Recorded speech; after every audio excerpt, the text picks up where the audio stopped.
this morning. Well, let me see who is available. It is sunny. We've already entered summer. Yes, we've entered summer. The weather is so hot, man, but then I still have fan at home to cool off. Man, this morning I want us to discuss the Israel-Iran conflict. I have been seeing a lot of videos online, people saying their opinions about the conflict. Now you need to be here this morning. You need to be here this morning, especially see religious people. You need to join this program this morning. Now me the talk. Yes, you need to join this program so that you learn wisdom. Join this program this morning. Especially Africans need to join this program. I'm in the mood now. If you are an African man, join this program now. And as you join, you make some noise. Do you understand? As you join, you make some noise.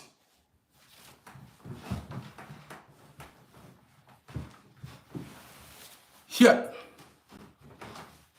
Her Majesty from South Africa, I see you. I have a lot of South African fans here. So many South African fans follows my page.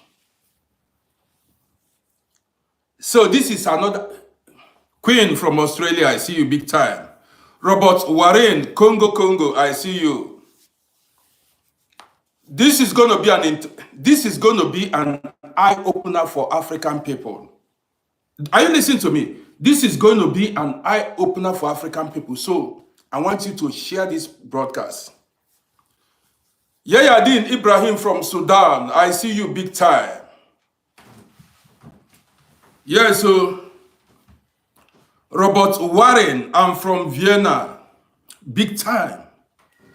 That's where I live and that's where I consider my home. But then, that's not why we are here. We are here to learn one or two as people of African descent. We are here to learn. Yayadin Ibrahim from Sudan. Don't move away, stay here so that you learn from me. How many people do we have now? We have 30-something already on. Tiffany say, Tiffany, if you don't take time, I will block you. I have no time for nonsense. I've never even said anything. Do you understand me? Tiffany, if you mess up, I block you. I have enough crowd that watches me. My followers grows. I don't lose followers. I don't lose people. People love me. People know what I stand for. Let me block this person now. Okay, let me leave you. Keep commenting. The more you comment, the more YouTube recommends my live broadcast. So keep commenting. Orutocho Foloruncho James, good morning to you from Nigeria. That's it. So keep commenting. The more you comment, the more YouTube recommends my videos, pushes my videos. Keep commenting. Guys, this morning we are here to discuss the trending news, which is Israel and the Iran conflict, war. Share this broadcast so that you can learn. Now here I did. I know they go anywhere.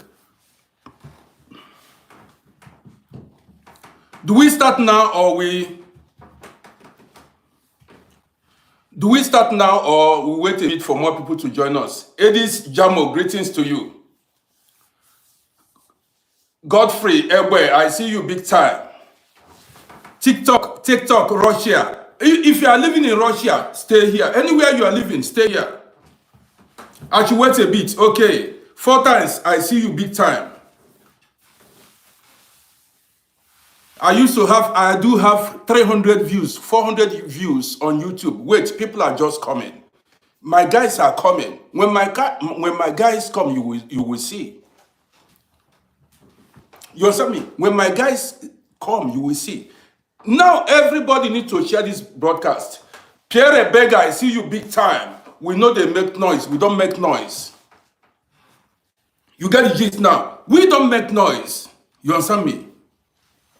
Davison from United Kingdom. Stay tuned. Don't move. Yes, so if we reach 100 on TikTok, the party will start. We get the party started. Tiffany said I yelled too much. That's why I've got mouth. That's why I have. Mali from Mali Prince, Austria. We get his dear.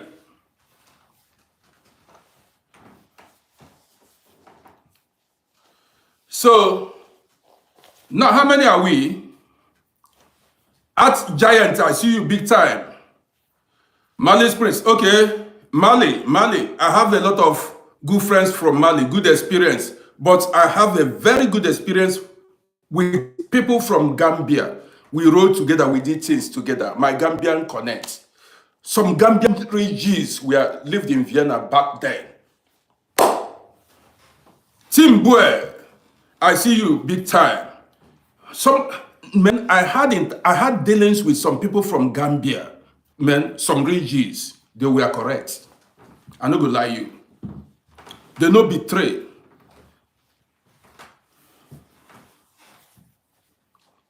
Okay, you know, okay. Pierre said we should wait. Today is Sunday, no work. Okay.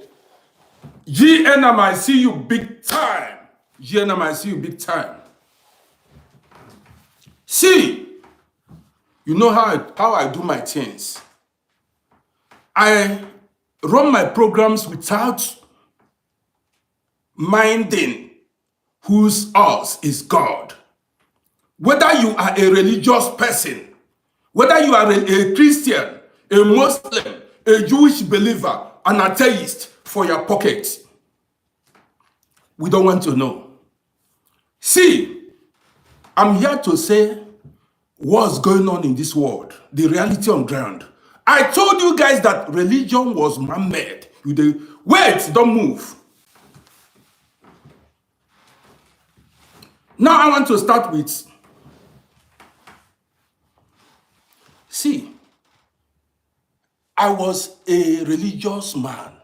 I was a religious person, born into Christian family, or born in Christian family.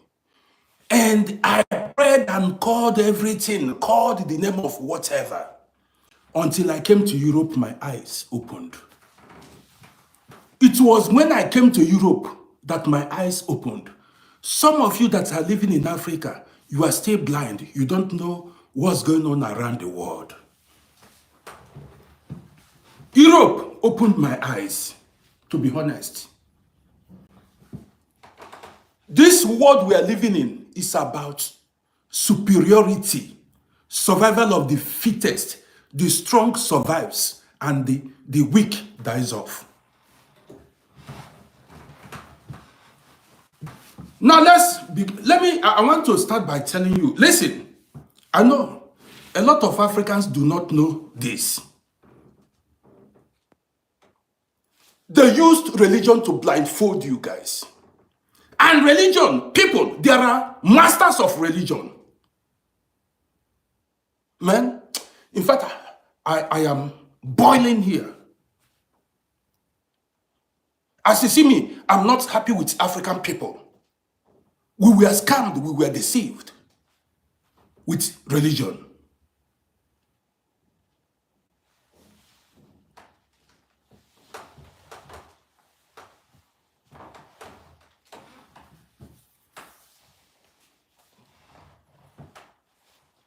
Let's go. I know a lot of you have been following what's going on in the Middle East. This Middle East that brought about religion, you have Middle East. It was in Middle East that these religions started. This Abrahamic religion began. Judaism, Christianity, and Islam. These three religions are Abrahamic religion, began with Abraham. I listen to me. And where did it start? It started in the Middle East. Look at Middle East today. No peace. This is where the religion started. No peace till today.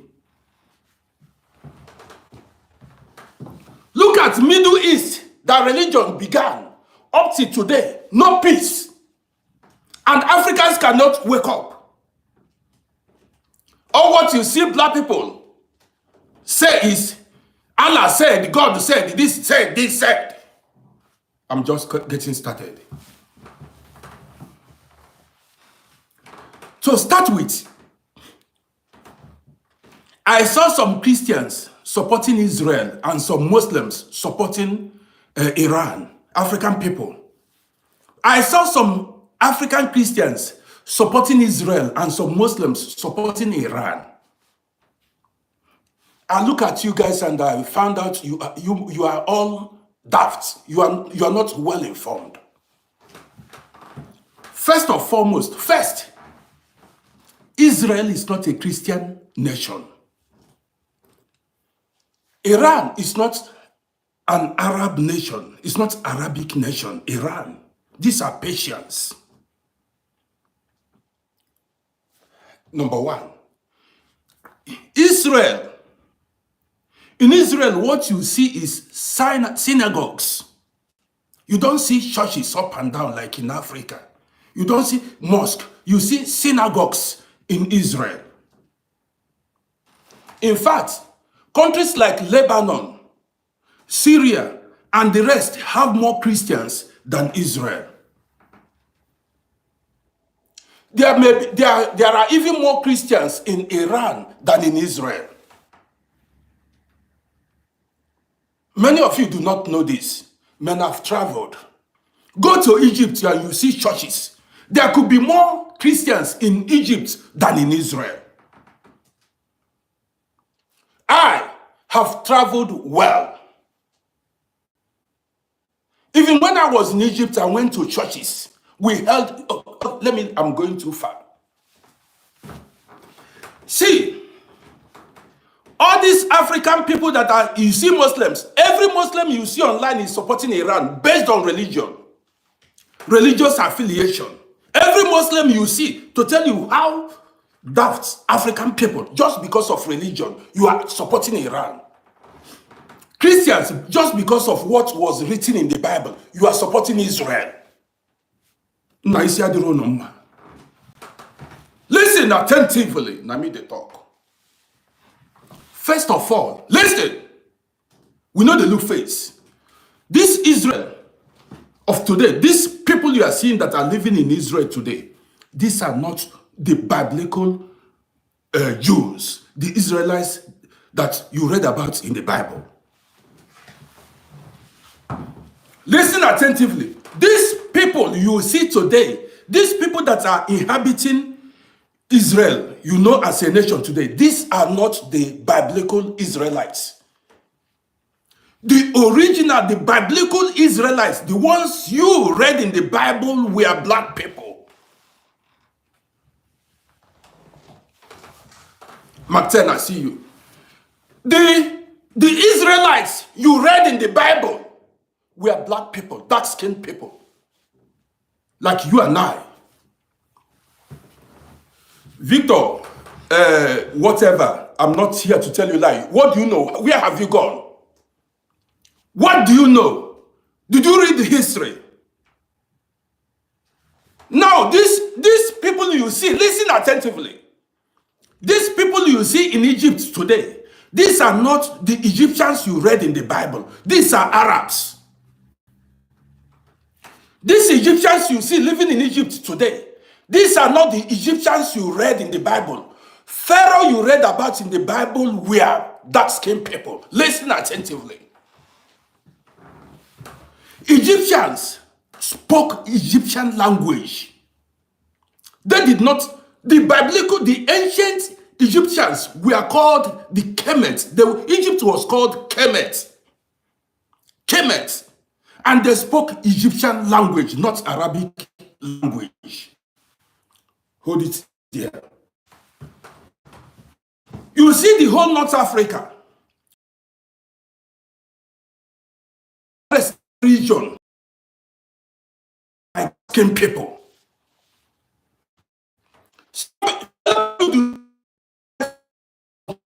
Was never a white person. Jesus Christ was dark-skinned like me.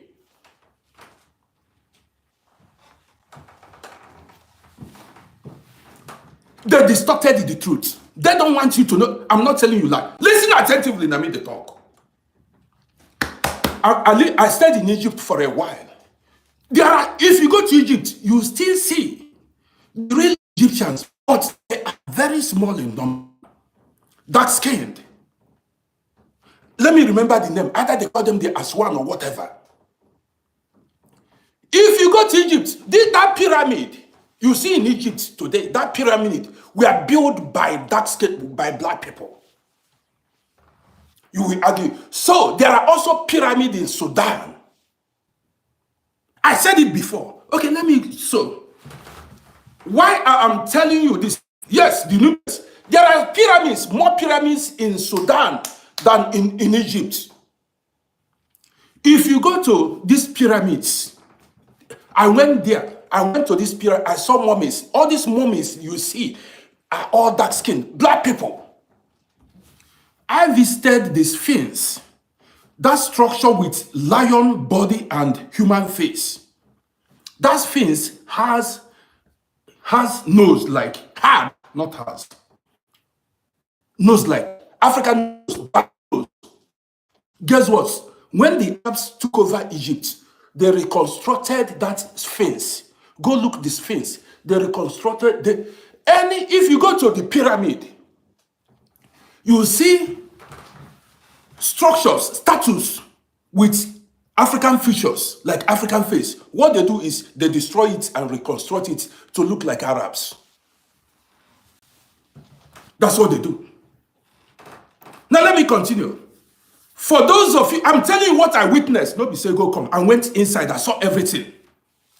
That civilization you are talking about that began in Egypt, black people started it. Now let me tell you, what drove black people away from North Africa? You see this Morocco, Algeria, Libya, and the rest. What drove them away was the Arabs came, invaded these areas, and drove dark-skinned people away. If you do not know, Egypt and Sudan shares borders. Why do you think Sudanese are black? Any light-skinned person you see in Sudan is an Arab. Sudanese are originally black. Ethiopia, this Sudan, all this, they were mentioned in the Bible. This Ethiopia was mentioned in the Bible. Who are the Ethiopians? You heard about, what's the name of this woman? What was the name of this Ethiopian woman, if I remember? This woman that had interaction with Solomon. Sheba.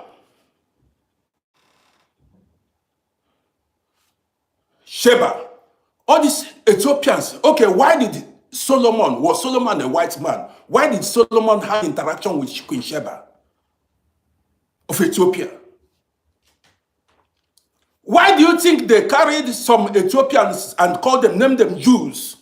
You hear about the Ethiopian Jews in Operation Solomon. The Israelis carried an operation called Operation Solomon or something like that. Why do you think they carried some Ethiopian Jews to Israel? How did they become Jews? Let's go further. Now, this is for African people who are Christians and Muslims who are supporting Israelis and Iran. You are just making fool of yourself. Now, like I said earlier, these people you are supporting, you call the Jews, these are not the biblical Jews. They are not the biblical Israel. So if you feel you are supporting the biblical Israelis or Jewish people, you are wrong. These are immigrants. These are Jewish converts. These are people who converted. Europeans that converted into Judaism. This Israeli that you are seeing today, this Israel you are seeing today was established 1948 after the Second World War. This Israel you are seeing today was established 1948 after the Second World War, US and UK. You don't know this. There was nothing like Republic of Israel before. It was after the Second World War that, guys, as you watch me, subscribe to my YouTube channel. Some people I saw some people screaming, Israel, Israel, Israel, Israel. It was after the Second World War that they established, 1948, they established the Republic of Israel. European settlers came and settled there. Story too long. But that's not why we are here. You need to know why I'm here is because of African people and religion. Now let's go further.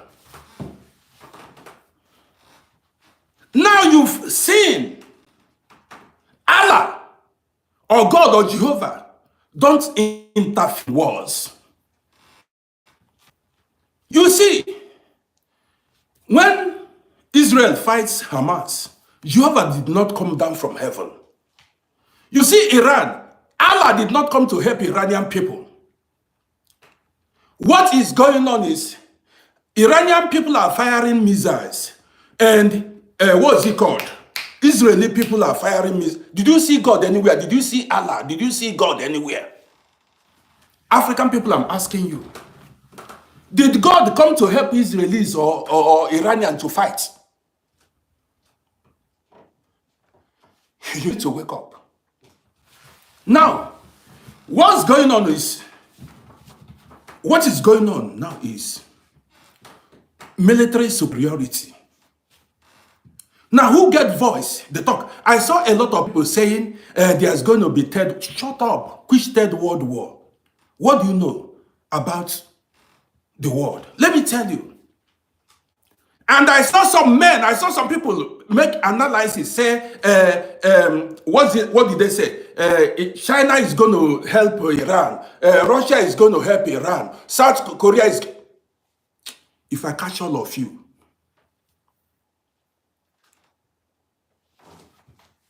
nobody is helping Iran.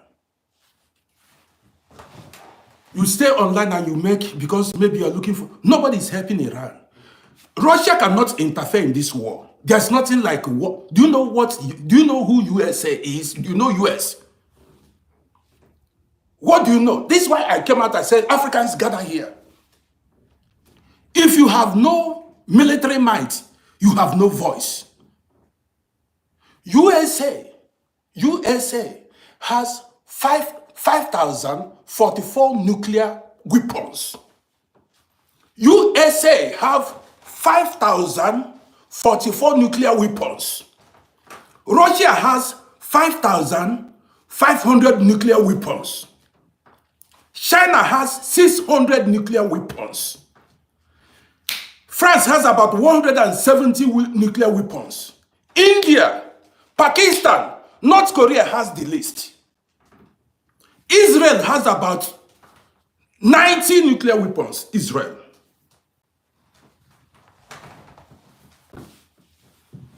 Listen, Pakistan too. No African country, no African country is on the list. No African country. You no get mad. See, I saw Russia has more than US. But Russia cannot involve themselves in this war because Russia is occupied with Ukraine war. Apart from that, China cannot involve. Chinese people are business people. Let me tell a lot of you what you don't know. Chinese people nobody is involving themselves in this war. Iran is on their own, no? Iran, see, let me tell you, Iran is already defeated. Israel, see, you need to know who big past you. Israel has the most powerful air force in the world. Israel has the most powerful air force in the world. You don't know. Somebody say, see, this is no joke. It's no joke. So this Iran, you should in life know who is bigger than you. A lot of people are saying, what are they saying? China will interfere. Chinese people, how many nuclear weapons Chinese people have safe? How many?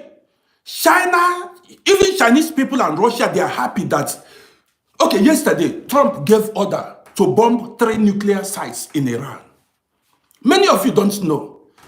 Trump has given order to, yesterday night, Trump bombed Iran. Three sites, where they are, where is it? Where they are manufacturing, what is it called? Nuclear sites in Iran were bombed. Taken out.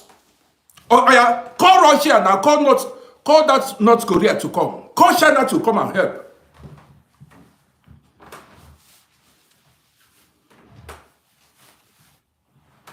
Call them to come and help. You stay there and you are making. Trump gave orders to bomb Iran yesterday night. Did you not see it? Those nuclear sites in Iran, they have been leveled. Guys, subscribe to almost 600 and people watching on YouTube. Subscribe to my YouTube channel. Now let me tell you. Somebody say America has nothing. What are you talking? Go try. This is not talk. This is African people. You like to talk. You make noise. You have nothing. Do you know what is called military superiority, military power? Who want to talk? Trump said, do you know what is military power, military superiority? Oh yeah, go involve yourself now. If you think that I am here to tell you that African people, we need to wake up. You have nothing. When world powers are talking, African people should shut up. Face your religion. Religion will not bring you anything for you. Somebody say watch and see. It's like you don't know what's going on. You are saying watch and see. Why I'm saying African people should embrace religion. I mean, not religion. Forget religion and embrace science and technology. African people embrace science and technology. Forget religion, so that you will be. Somebody said I'm not serious. Oh yeah, go fight. Go involve yourself in the fight now. Go involve yourself. Go call China to involve. Go call, what is the name? Go call Russia. Go call Russia to come fight for you now. You stay in your room and you are making noise.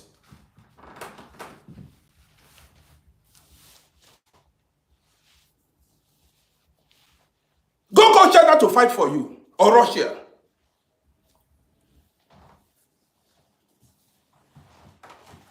Baba Uthman, how am I talking nonsense? Tell me.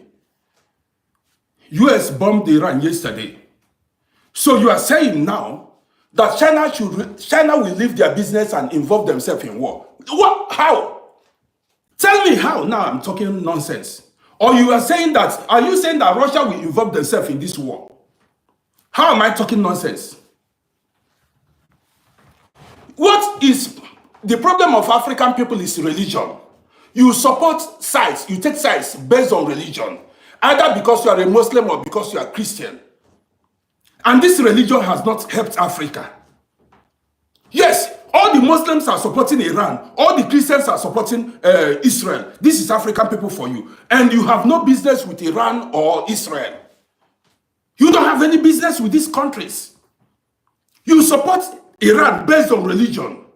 And you support, what is it? Muslims are supporting Iran, say they are their brothers. Best, even Pakistan cannot involve themselves. Pakistan cannot make palm in this war. If Pakistan make palm, India will enter them. Pakistan cannot make noise. You see, India has been waiting for Pakistan to fuck up. India has been waiting for Pakistan to mess up. And Pakistan should involve now. You understand me? Pakistan should involve now. So if you are thinking North Korea, let me tell you what you don't know. Listen attentively. Russia is happy that they are crippling Iran.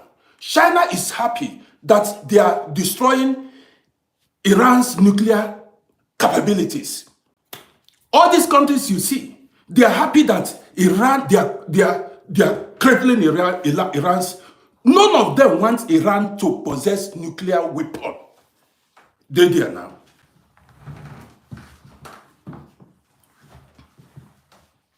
You say Pakistan did what? Pakistan has ordered what?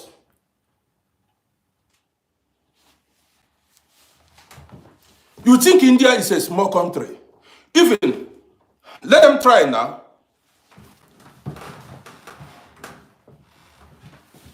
So what I'm saying is this. This program is for Africa. Guys, as you watch me, subscribe. See, war is not good. See, I am against war. Because I don't need, war is not good for nobody. But why I came online is I saw a lot of videos flying around, African people saying their mind, saying blah, blah, blah.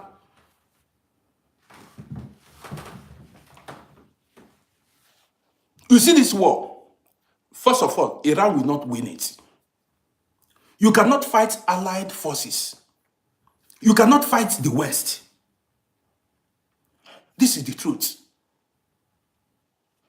Iran cannot, see, like this is, somebody that is bigger than you is bigger than you till tomorrow. When I came to this country, my eyes opened.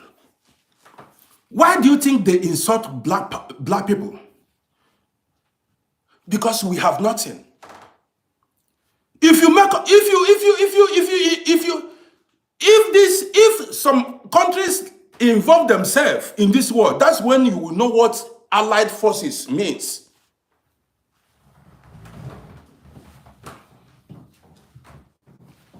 It's not a joke. White people hold together. White people hold together. They work as a team. As USA and Israel are in a team, so the whole Western world will be in support of USA and Israel. You don't know this.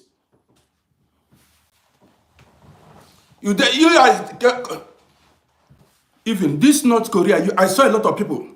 This North Korea, you guys are talking North Korea. How many nuclear weapons do they have? Waiting they get 9. Only 9. Gamuzik, he say Iran will humble America with mouth. This is African people with mouth. How? With mouth. You say Iran, this is African people. You think this is that kind of war you fight with them gun? Do you think this is the kind of fight? See, war is not good though.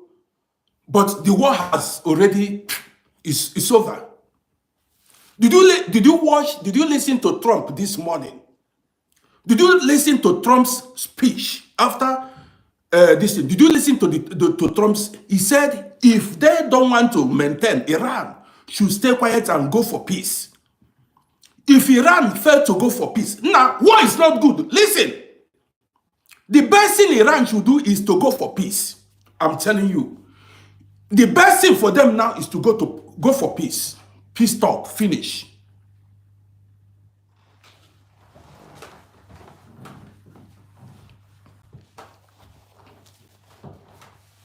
See, I don't care. Listen, what I'm saying is war is not good, but know who is bigger than you. Know who is bigger than you. Do you understand me? Know who is bigger. See,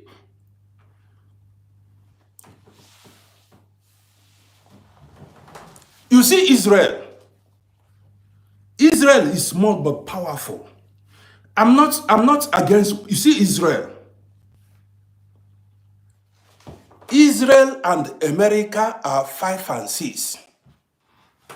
Israel and America are 5 and 6. So all these people you are watching online, all these people you watch, somebody saying God or Allah. God or Allah has no role in this war. God, and did you see God throw bomb? Did you see Allah throw bomb? Stop deceiving yourself. Did you see God throw any bomb? Did you see Jehovah throw bomb? Did you see Jehovah fly any military, what is it called? Stay there and be calling Allah and God. This is African mentality.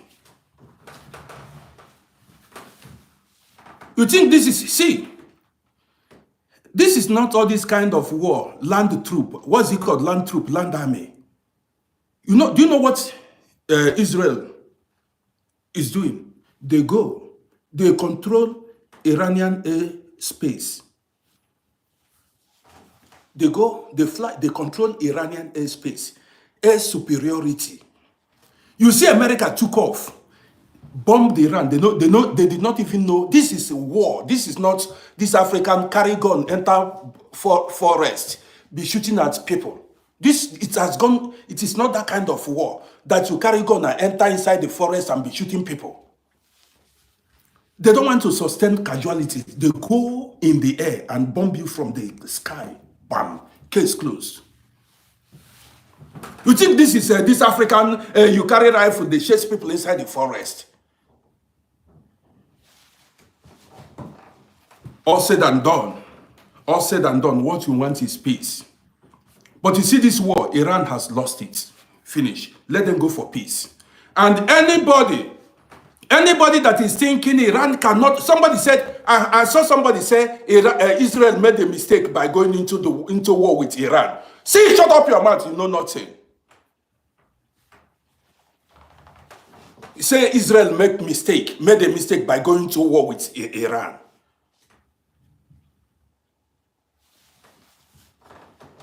It's like Israel, you don't know.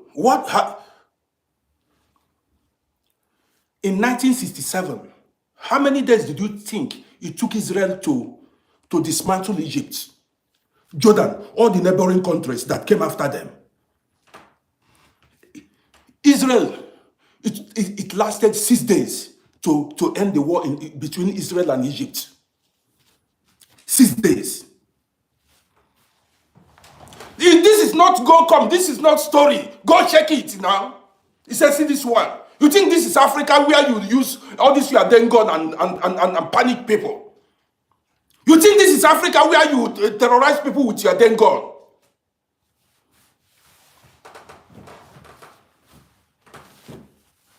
You think this is Africa where you terrorize, you carry them gun and be running inside the AK-47 and running inside the forest, say you have weapon? There is no country in the Middle East there that can stand Israel. No one. There is no country in the Middle East there that can. War is not good. There is no country in the Middle East there that can stand Israel. No one. The problem is, know who is bigger than you and respect that person. Know who is bigger. If you don't respect who is bigger than you, you go down the drain.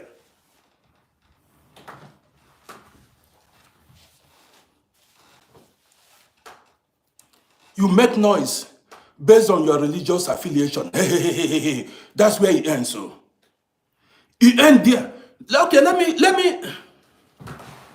me tell you why. Let me tell you why I said Europe opened my eyes.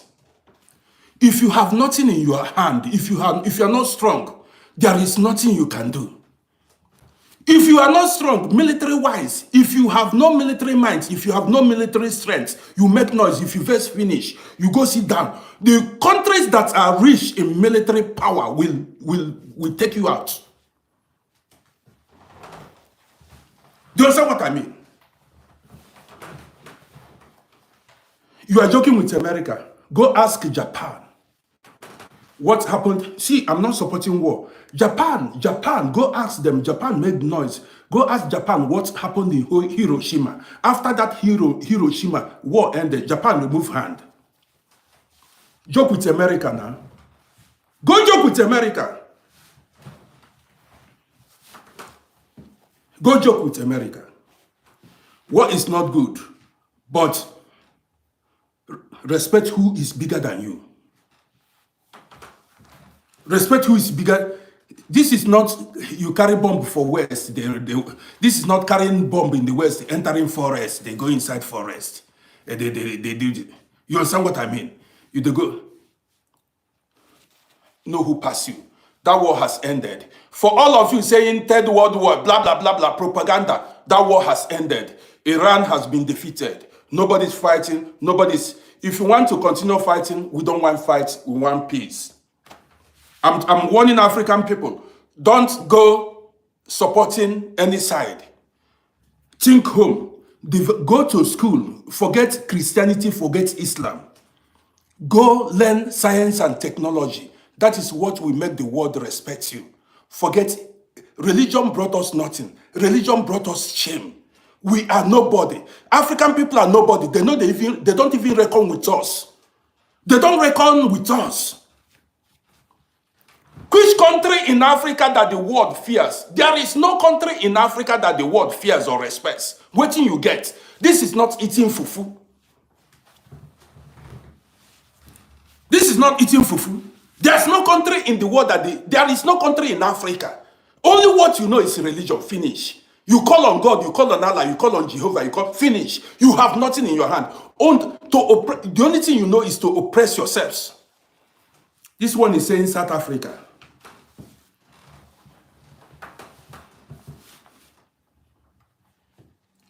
Papa Waters, that's it now. Name one country in Africa that the world respects, that's a major player. Name one. Forget Kenya. You say Kenya. Kevin, Sudan. This person is saying Sudan. South Africa, what are you talking? Sudan, Kevin. Name one country in Africa. Africa. The only thing you have is religion. The only thing you have is religion. Somebody is calling Burundi, Cameroon. See this, Somalia, God. He said, no, see, this word, let me tell you. Did you know what happened during the Second World War? Iran declared neutrality. Listen, let me tell you what you do not know. During the Second World War, Iran declared neutrality. They said they don't want to involve themselves in war. Did you know what happened next? Russia and United Kingdom invaded Iran, occupied Iran. So keep quiet. Go check your listen. Russia and somebody that is bigger than he who has that military power is bigger than you. The Somalian pirates, please, this is Somalian pirates are talks now. We are talking about normal thing you did. You are talking about talks. Bini get juju. Senegal call Nigeria kabebite. You understand me? Gambia, please. See African people, which African people safe? This is you are carrying them guns. God, where did they use go hunt for forests? You see Nigeria. There is no country in Africa. There is no country in Africa that is a force to reckon with. There's no country. No, none. All what you know is the only thing you do is you call on God, you call on Allah, you call on this, you call on that. You didn't know? Go watch comments. White people are saying we rule the world. They laugh at you.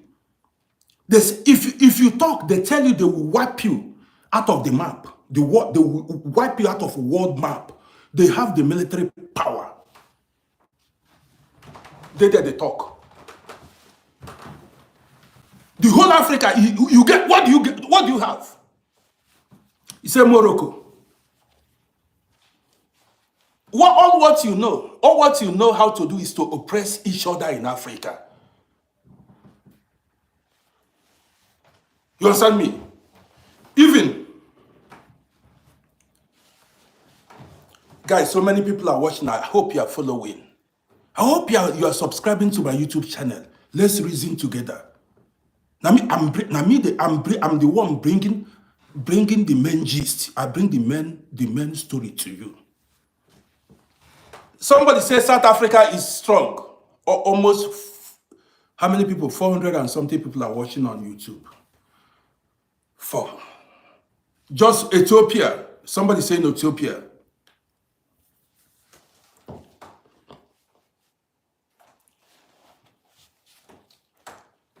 Now I have so many viewers today. Is it because what's going on now? I hope you guys are following. You are following my page. You understand me? So, South Africa, you are cruising. Keep cruising. But yes, keep cruising. Everybody. Yes, so religious Africa. Nothing for... Africa has only religion. It's go to church and go to mosque. Finish. Go to church and go to mosque. Finish. Nothing again. That's the only thing African people have. That's the only thing. There's nothing more.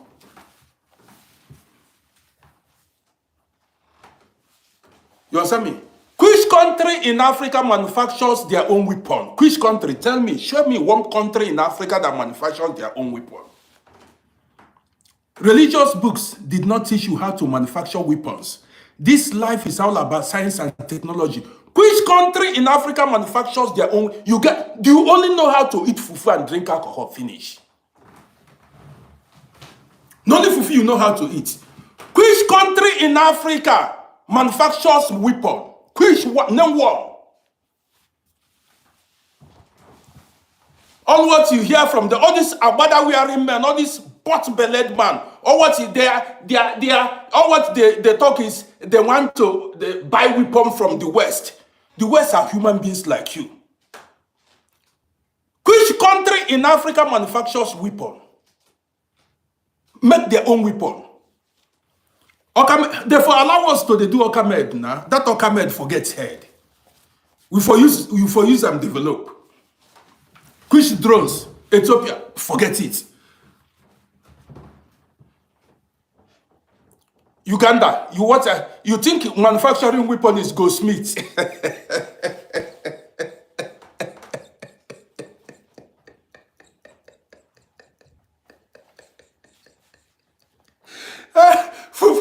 Fufu continent. Fufu continent.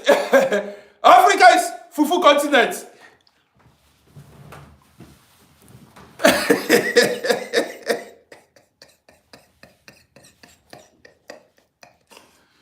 All what they do is you call on God, call on Allah. Nothing for you. You understand me? Nothing for you. Only religion is what you have. Nothing you no get. The Iran now, see Iran, what can they do? Only missiles. They only send missiles, and all the missiles they are sending, Israeli, what is it called? Is intercepting them. Did you hear? Now go watch Trump's speech. Trump said, "Don't make us come back. Behave yourself. Don't make us come back." Did you hear Trump's speech with authority? Say we wouldn't like to come back. Don't make us come back.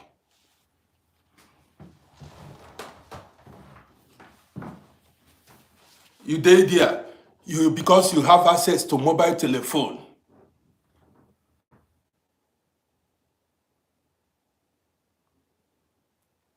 You understand me? All these people, you see, you have seen that nothing like. We sabi Ogunigwe would for make sense. So if they have if they had allowed the Igbos, if it makes sense, if we don't develop well, if it makes sense well. Man, I'm not supporting war. I'm not supporting any side because war is not good. But I had a lot of people, religious people, coming to support, so many religious people supporting Israel. Some are supporting Iran. African people, religious people, you support Iran based on religion because you are a Muslim, your head no correct. You support Israel because you are a Christian, your head no correct. Mughals. Every time you come out, religion, you carry religion on your head.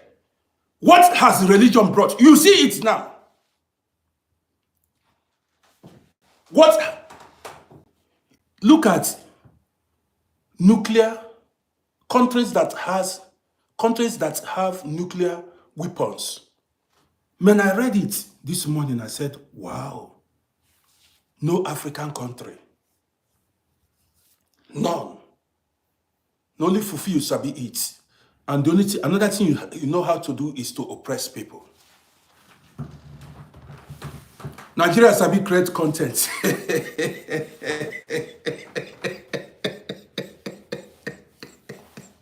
I saw Nigerians testing their missiles. Guys, did you see Nigerians testing their missiles? You saw that video?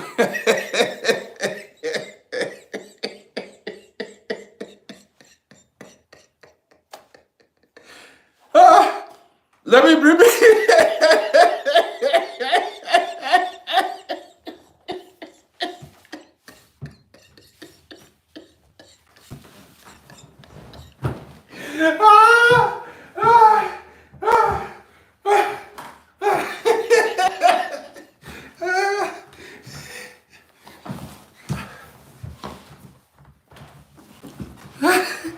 that one,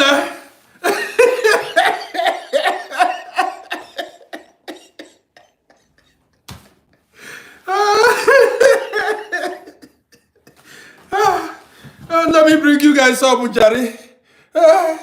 Nigeria won't follow fight war. Nigeria won't follow fight war. Oh, Diego.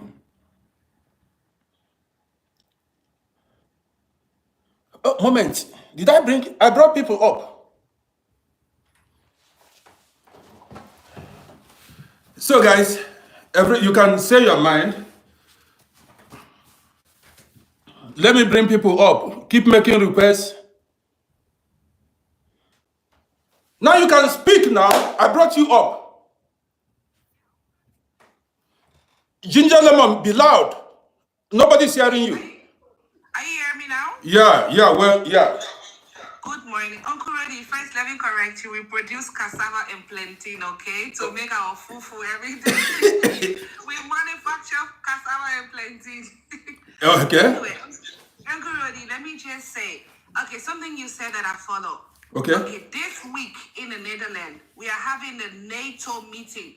Even in Holland now, Trump helicopter has started to come. The whole sea level has been protected. He's going to be here on Tuesday. Okay. The most important people in the world is going to have a meeting this week. And right before this meeting, what happened? Trump won Iran with a 2-3 strikes. So if anyone think America or Europe is going to support Iran, that's a lie. It's a lie. They don't know.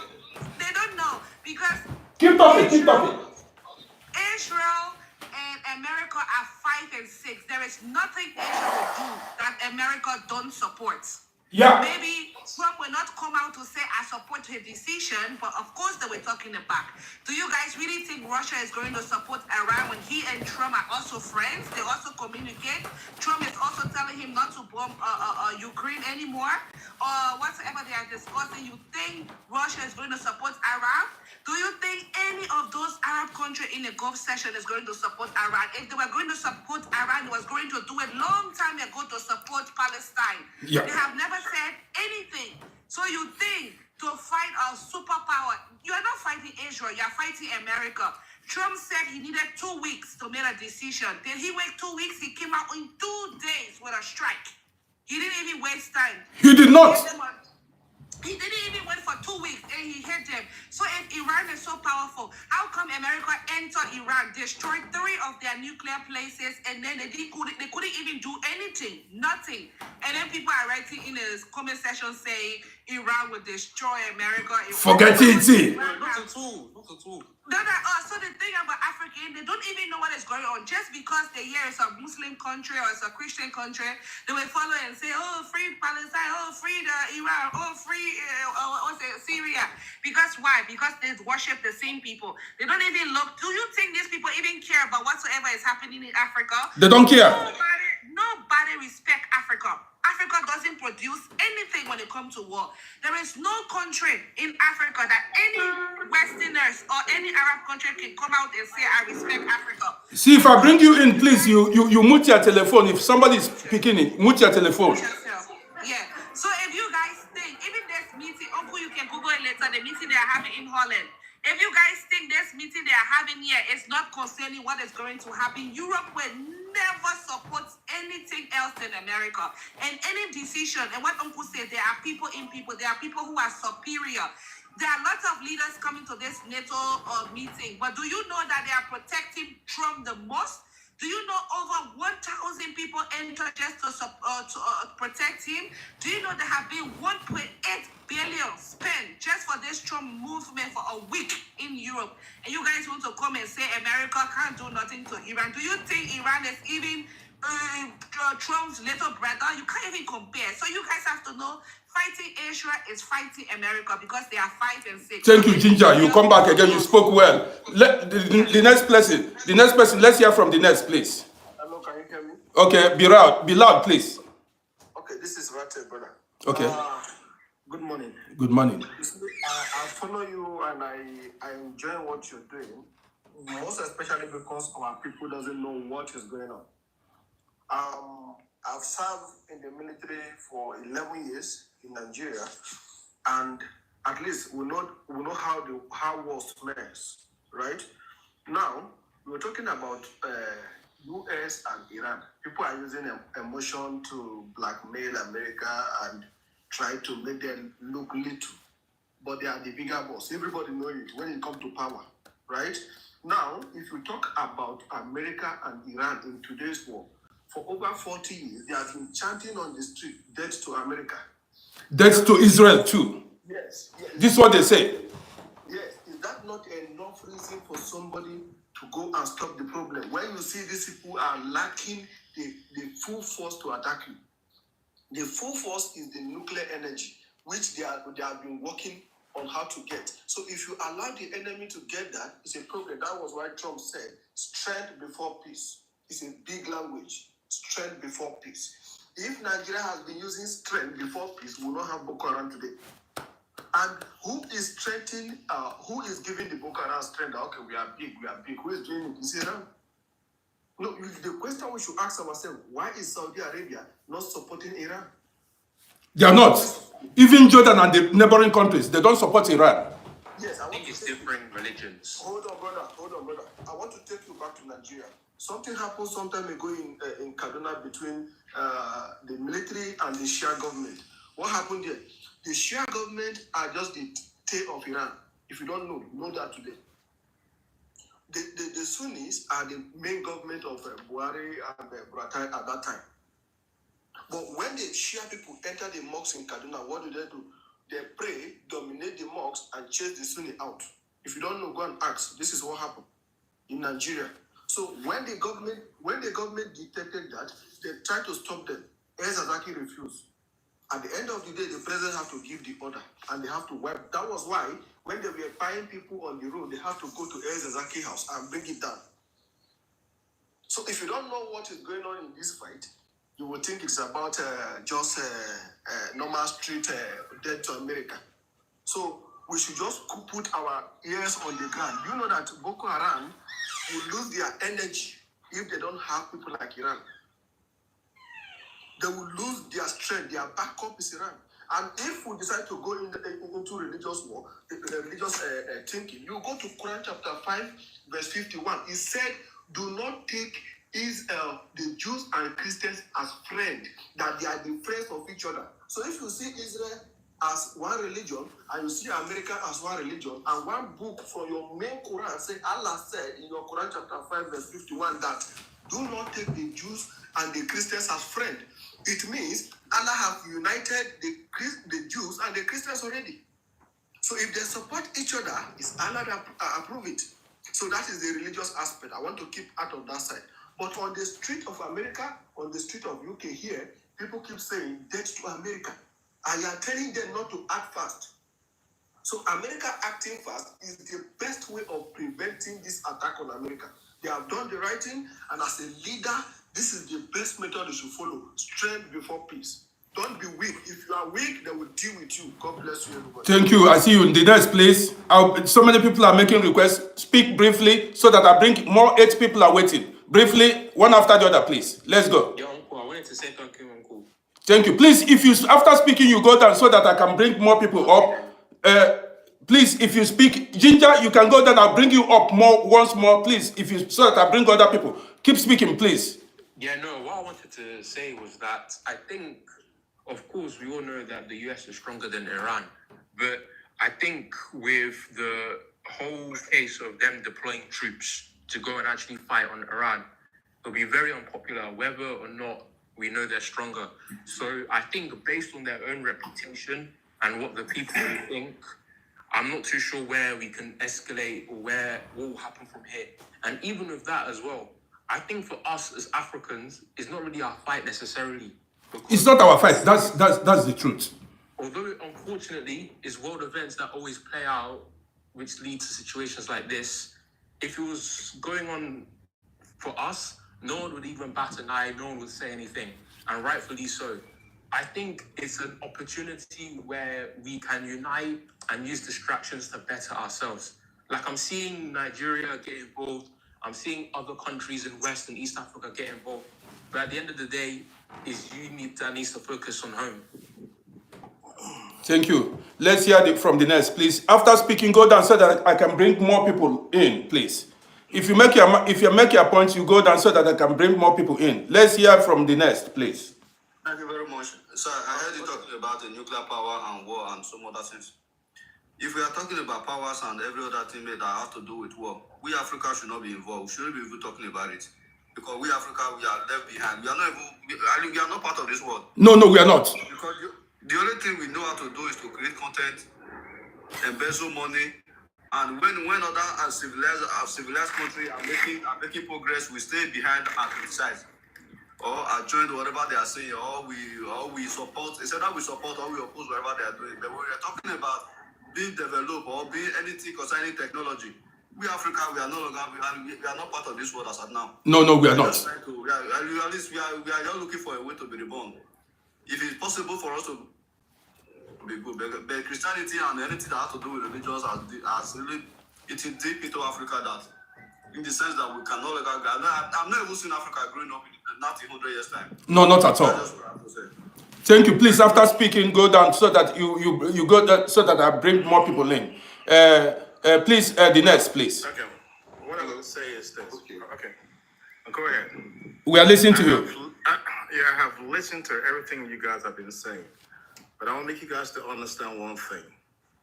There is a geopolitics move that is taking place in this world. You have to understand, the Zionists in Israel are not the true Jews and not the true chosen people of God. They are not. I said it. Please, George Williams, before you, please, excuse me. They're not. They are not. I said it before you joined us. They are not. The Zionists is a movement, and it's a movement that need to be caught. Even in the Holy Scripture, that God Himself said that I will destroy that set of people. And you have to understand one thing: America, Benjamin Netanyahu is nothing but a crook, is a criminal, right? So many times for years he have caused problem for America. He have made America go into wars that they had no business going into. In the war of Iraq, so many, countless. The things they're doing to the Palestinians in Israel is very, very, very sad. And as we believe it, we should not condone such behavior because it's very, very inhuman to every person on this earth. It's very, very bad. I've been to Israel, right? And I will tell you one thing, right? The Jew that you see in Israel, they're not the true Jews. I've been to Israel and I've seen that how they maltreated the Christians in Israel. They don't even believe in Jesus Christ. They don't believe in Jesus Christ. The so-called Jews. They don't believe in Jesus. They believe in the Talmud. They don't believe in Jesus Christ. So when I said, Israel, they're not. Go to Israel and you'll see how they be the Christians. Very, very, very, very sad. We gotta be very careful how we talk because as far as concerned, this war we're seeing, it could escalate. I don't think so. Hold on. It will escalate if care is not taken. Do not say because China is not talking, Russia is not talking. Just are being moved around, and America can see that the power is about to slip from their hands. You know what called the BRICS, the BRICS organization. I know about the BRICS. Yeah, I know about the BRICS. Yeah, the BRICS. It's a power movement.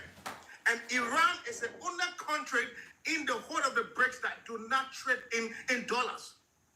Whenever a country trying to be independent, they call you a threat. The same thing happened to Saddam Hussein. The same thing happened to Saddam Hussein. The same thing happened to Libya. The same concept. It's the same playbook that is being played day in and day out. But I can tell you, my brother, all of us here will have to pray because we are getting to an era where things going to shift. I'm telling you. Okay. Don't think that the Chinese the Chinese have some terrible weapons that even the Americans themselves they're afraid of. My brother, let's listen to other people. So many people are waiting to speak, please. Okay. Thank you. Yeah, go ahead. Sorry, let me quickly say something, please. Please, after speaking, you go down so that I can bring more people in. I think this George William is speaking by emotion. I don't think he really make research a lot. I didn't believe that. According to what he said by the Zionists, this is not the point being a Zionist or not. That's not the point here. Okay, let's ask ourselves this question, man. If Israel should say, okay, let me surrender, what would you think will happen after the next day? If they should surrender now, what will happen? They will invade them. Definitely. Look at when Israel nation is established. Within that day, one day after 5 other countries invade them. No time, 5 other countries invade them. You are talking about Iran. Iran have been sponsoring the Hezbollah. They have been fighting US and Israel indirectly. Prince, you are clueless. Okay. No, you're very clueless. Please allow him to speak. Please, when somebody is speaking, allow him to speak, please. No, you're saying that. No, please, Judge Williams, allow him. No, Judge Williams, I will disconnect you. Allow him to speak. Nobody interrupted you. Wait, let me say my own point here, Let him please. talk. No problem. Good morning, William, talk, no everybody. problem. I'm listening. Okay. Okay, now let me ask you one question. You're saying that Iran, right, Yes. is sponsoring terrorists within the Middle East, right? Yes. Okay, let me ask you one question. Okay, who is the number one terrorist country that are sponsored openly in Congress? Not Americans. The so-called Boko Haram. Who is sponsoring Boko Haram? Is that the Americans? Who is sponsoring the terrorist group that is the terrorist at Burkina Faso? Is that the American and French? So what are you talking about?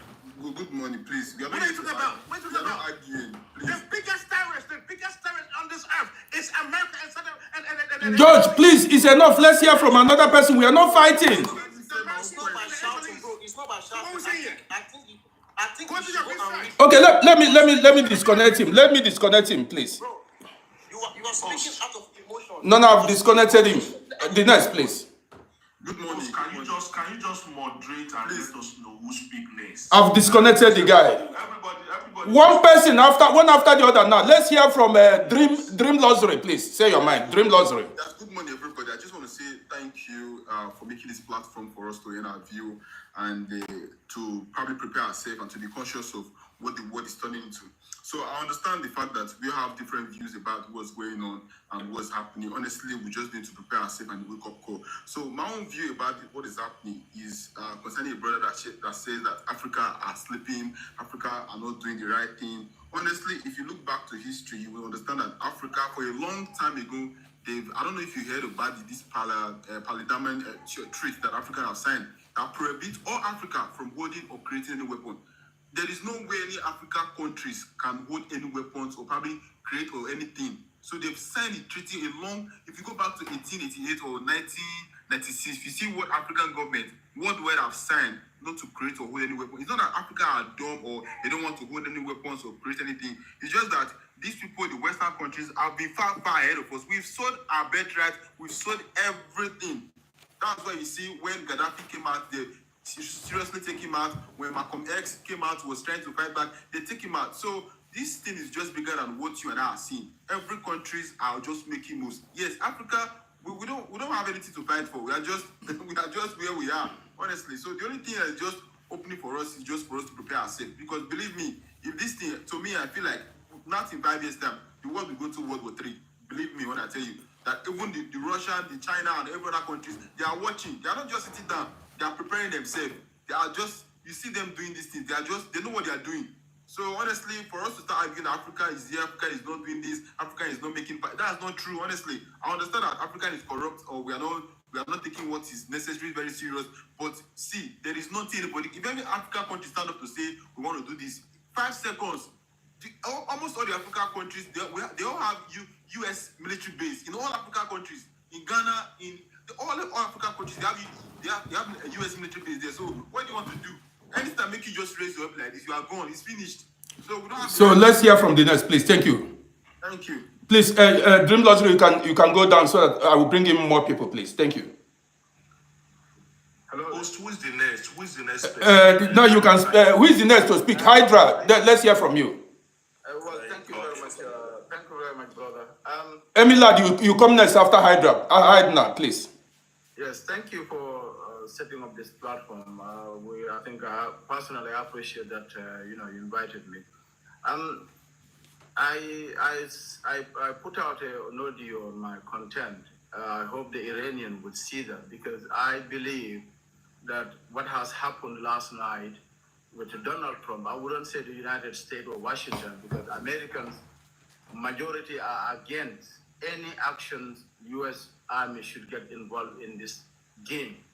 They are against it. So I personally said what Donald Trump has done, I believe if the Iranians do understand the game, they will see it as a distraction. They want to open another front in what is happening so far, because they have the upper hand over the Zionist state. So to play the game on the Iranians, to weaken them, they, not the U.S. Army or whatever, they twisted the hands of Donald Trump, who systems of blackmailing or whatever you might call them, so that he took action and he fell on the trap by attacking Iran. And if I was a leader in the Iranian government, I would advise them not to attack any U.S. bases, not to give any chance to to the United States of America's military to get involved. It's a mighty military army. If they get involved, then there would be another front which they cannot contend. They are contenting the Zionist state. They should focus on the Zionist state and then do their job and finish it. The whole world is praising them, is happy that at least on the face of this earth, there is a nation that has the courage to stand up and fight so that they can stop the genocide they've been putting on to the Palestinians for 7 decades. Anybody who doesn't see that, then you have no clue. I'm sorry, Prince. What you just said there is absolute nonsense. William was right. George William was right. This Zionist state, especially this leader currently that they have there, who is the longest serving prime minister, he's been playing this game over 4 decades now, repeating the same nonsense. Look in the Middle East, how many countries they have destroyed. They destroyed Libya. They destroyed even Egypt. If Morsi was there, they would have destroyed Egypt. They destroyed Syria. They went to Afghanistan. All these wars America has been fighting since after the war in Vietnam. The wars America has been fighting, much of it is caused by these Zionist rulers. They brought nothing in the world except nightmares. They won the Third World War. I pray, and we all should pray that our leaders in Russia, in China, even some politicians in the US could have the wisdom to understand that a third world war will bring a premature demise of human existence on Earth. We don't want that. We don't want it. To allow the Zionist state to carry on what they're doing, they have an agenda. Have you heard about the Greater Israel project? Have you heard about that? That will take part of Egypt, the whole of Jordan, Syria, part of Saudi Arabia, the whole of Iraq. And do you think all of that will happen by handshake? It will be bloodshed, extreme bloodshed. That's what is coming ahead of us. If Iran falls, I swear to God, if Iran falls, humanity is doomed. Okay, let's hear from Emilad. Thank you for saying my... Uncle Rudy, please, don't drop him, please. Let me just ask him one question, please. Okay. Please, just one question, I will drop. Ajay, please, who do you think that started this war now? Let's take it back to the history now. Who started this invasion of a thing? Who started it? Prince, how old are you? That's not my question, bro. Who started this war? I'm asking you another question. How old are you? This doesn't matter my age. It doesn't have anything to do with my age. It's just a question. My answer I'm giving you, that has something to do with it. Okay, I'm 49 years old. 49 years old? So basically you were born well before the 50s? Yes. So obviously you have no clues that what has happened, that listen, after the Second World War in 1947 that you mentioned earlier on, that the Zionist state was created, you said that the Arabs got together and fight them. Is that the way? So now this is not getting interesting. Let's hear from Emilad. He didn't even answer the question that I asked. Okay. He just playing out. He didn't answer the question. Okay, let's listen to Emilad, please. Please. Thank you very much, Uncle Roddy. I don't know how this is being run, but then if I have a considerable number of time to share my opinion, I would like to thank Uncle Roddy. Your platform is big, over 86,000. That's a very good platform. And it would be very nice to have more of this happening on your platform. But quickly, let me just start by how you started, Uncle Roddy. You started by saying the nation of Israel got their independence in 1948. Very beautiful. And I commented in it, I said, well said. You are right there. But prior to that time, we know how the nation of Israel was founded. For those who have been doing a lot of follow-up history way back, you will know a lot about this. So Israel, as you have rightly said, was founded, got their independence. The new Israel got their independence in 1948. But before then, there have been mass exodus immediately when Adolf Hitler took over, the entire region of Germany, Prussian Empire as a whole, and a lot of, the massive deportation of the Jewish people and all that. So a lot of people have been moving towards that region, facilitated by, the power of the British Empire then. And so a lot of people have been moving towards them. And one of the first encounter they had where the Arab nations in that region didn't really welcome their coming in, because if you follow back old wars back, there is a particular war that people knew that was fought for close to 1,000 years, which is the war of the Crusade War. That was, the whole back and forth of the Roman Catholic Church alongside some other European nations trying to, establish, take over the Jewish nation of Israel, and the Arab nation trying to take it over back and forth for over 1,000 years. That war was happening. At the end of the day, the Jewish nation was totally destroyed, displaced. But then, back to what we are saying, because I don't want to go into much of history and confound. Make it short, please. Yeah, back to what we're saying. I just want us to know that whatever we are trying to see, there will always be a correlation between the states, politics, diplomacy, war, and religion. All of them are interwoven. It depends on how you see, but I'm not so here to debate about that. Maybe there will be another opportunity for that. But just so that you understand, there's one thing that is bothering me, because I'm joining from Manchester United Kingdom, and I've been following the news from day one when this full war came out 12 days ago. Even United States and Israel said that these three major nuclear sites, Fordo, if Natanz and Ishtar Pass, or I didn't really get that one very well, Ishtar House or something like that. Those are the three. My brother, make it brief. Hit the point so that there are so many people waiting to speak, please. Thank you. Yes. Hold on. What I'm saying is that there is a need for us to assess what has been done. US has said that they burned Fordo, but then they themselves mentioned that they don't even understand the underground, how deep that particular site, how deep the underground is. One, two, they have whatever it takes to bomb it. But let's also understand that this particular nation, the way they are created, look at the Palestinians when they were bombing. The Israelite defense said they found out that the underground network, there are roads underground. And I've been asking myself, what if the same people who train all these sleeper cells have the same structure? For 12 days, they've had the opportunity, I'm sure, they might have had the opportunity to move most of their weapon as out of a particular bomb area to another safe region. So you are saying now that uraniums are no longer there. I'm saying that may be a possibility because this is something that this particular region is known for. It's known for having underground network as well to move their arsenals and move their resources here and there. Okay. It's very obvious. It was discovered by the Israeli intelligence and Mossad when the whole attack of the Gaza Palestinian region was happening. And so they found out a lot of underground network here and there. So we may also need to start looking at that possibility. Even US, Israel, UK, and the 3E themselves said they don't really understand the entire structure of Fordo, how it really is. But they know where it is, but they don't know what is underground.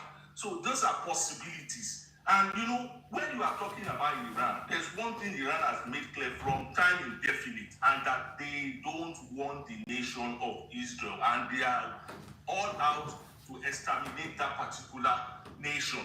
So there are more to this. And they've also came out immediately after this bombing yesterday to say that now US and all their resources in the region and all the 3E related to US are potential target, direct potential target now that they are going out for them. For them to have said that we won't call Iran a small nation.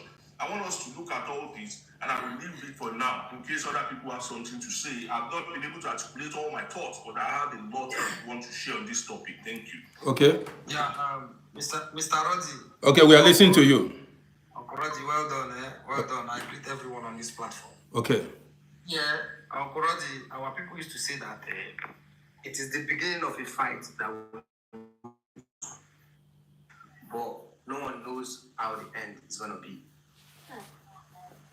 I repeat, the beginning of a fight that we lose, but no one knows how it's going to end. Let me give you a case study. When I was like 14 years old, I have these two friends. They call one Akmonwa. He's an Igbo guy. If you see his leg is like a yam. He's thick like a yam. They call him Akmonwa. Then there's this other guy. This other guy is an Igbo guy as well. So we are just we are in our area. Before you know it, because I grew up in Port Harcourt. Before you know it, they have issues. Both guys have issues. Back and forth. Before you know, it led to a serious fight between the both of them. Do you know what happened? It is the beginning of the fight that we saw. The other guy was even taller than Akponwa. Akponwa is short. The other guy is taller than him. Before you know it, they started fighting. Serious fight. The first kick that Akponwa gave that other guy, guess what? It was the teeth. Is the front teeth. Is it the incisor? The incisor. Akponwa kicked the incisor. Before you know it, Mr. Roddy, the other guy's teeth fell on the ground. That was the day that I know that the teeth is very long. So what are you saying now? You saying, go to the point, so many people are here. What I'm saying is, we should go for peace. Everyone should go for peace. Okay. They should stop the fight. They should stop the war. We are saying that Africa, you know, affect Africa. We know the Africa. Who is even saying that? It is the beginning that you don't know the end. It don't affect Africa. It don't affect Africa. When it starts now, When some enemies run to Africa, won't they go there and attack them? Mr. Roddy, won't they go there and attack them? So what I'm saying is, everyone should lay down their arm. We should just go for it. There should be peace in the world. There should be peace. Okay, look at everyone on this platform now. If you're up to like 40 years, some people will not even live up to additional 40 years again. Right. Some people they just have limit. I'm coming. I will soon round up, please. Some people they just have little time to live in the world. Let there be peace. We don't want issues. We don't want war. Let everyone just drop their shed. Let there be peace. Thank you, bro. Thank you, bro. Let's hear from the next, please. Am I the next person? Yeah, please. Let's hear from you. Anybody that is free to speak, please. Okay, thank you. Thank you, Uncle Rosie. Okay, please, let's call a spade a spade. He's the next, please. Call a spade. That should be the person, please. Hold on, please. Okay, thank you.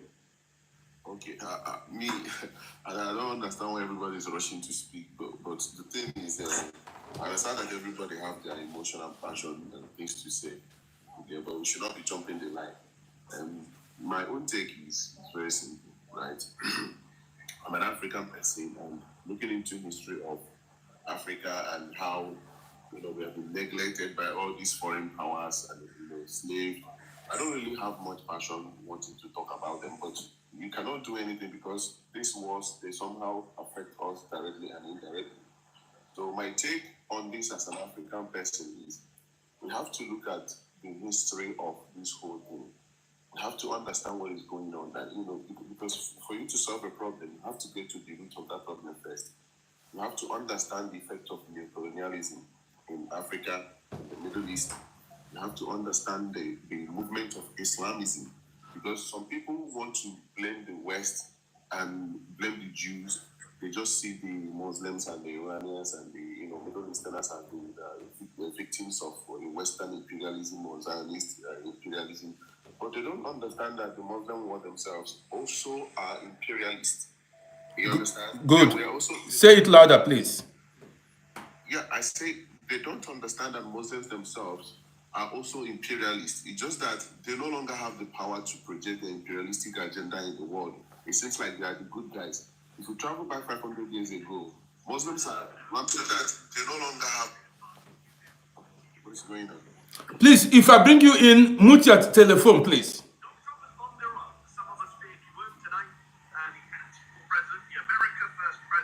What is going on? I've removed the guy. Keep speaking.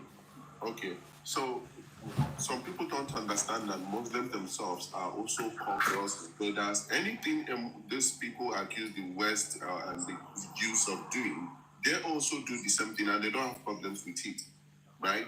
If you go back 500 years ago, Muslims were actually conquering everywhere. From Egypt to down to Spain, down to the Ottomans, actually conquered Turkey, Constantinople. Some people don't know that Turkey was once a Christian country. Muslims took over all these places and they are heading to Europe, right?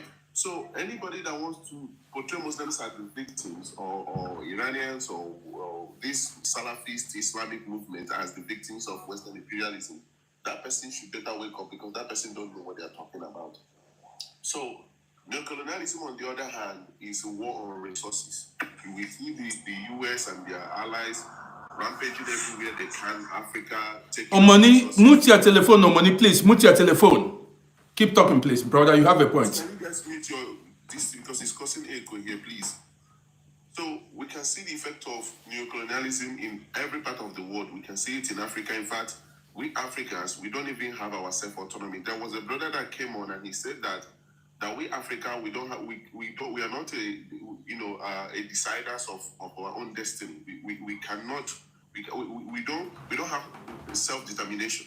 We don't have that self-determination, and that is true, because the West, America, and their allies, the Europeans, they have imposed this inferiority complex on us that we don't even think that we can be useful.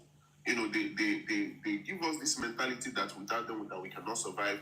And the problem is, it's not that we cannot break out of that chain, just like China did. China has broke out of that chain. Japan did once. We can do the same thing, but the mental, the psychology is too strong. It's too strong. strong for us to get over it. And our politicians are actually helping them to project that idea on us. You know, everything we are using is foreign importation. We don't even have local. In fact, our oil, all the big things we have here, even refineries, they're all being managed by the whites. We're basically doing nothing. You understand? And you know, when you speak about these things, some people think that you're just trying to be, you're just trying to be condescending in a way that maybe you are this a Pan-African movement or something like that. No, it's not. It's about complaining about real thing that is affecting us as African. We should be more focused on how this whole game is affecting us as an African. As I'm speaking to you now, millions of people are bleeding in Congo. We saw the one that actually happened in Benue the other day. Sudan is the place you have the worst humanitarian crisis in the world, even more than Gaza, but nobody dare talk about it.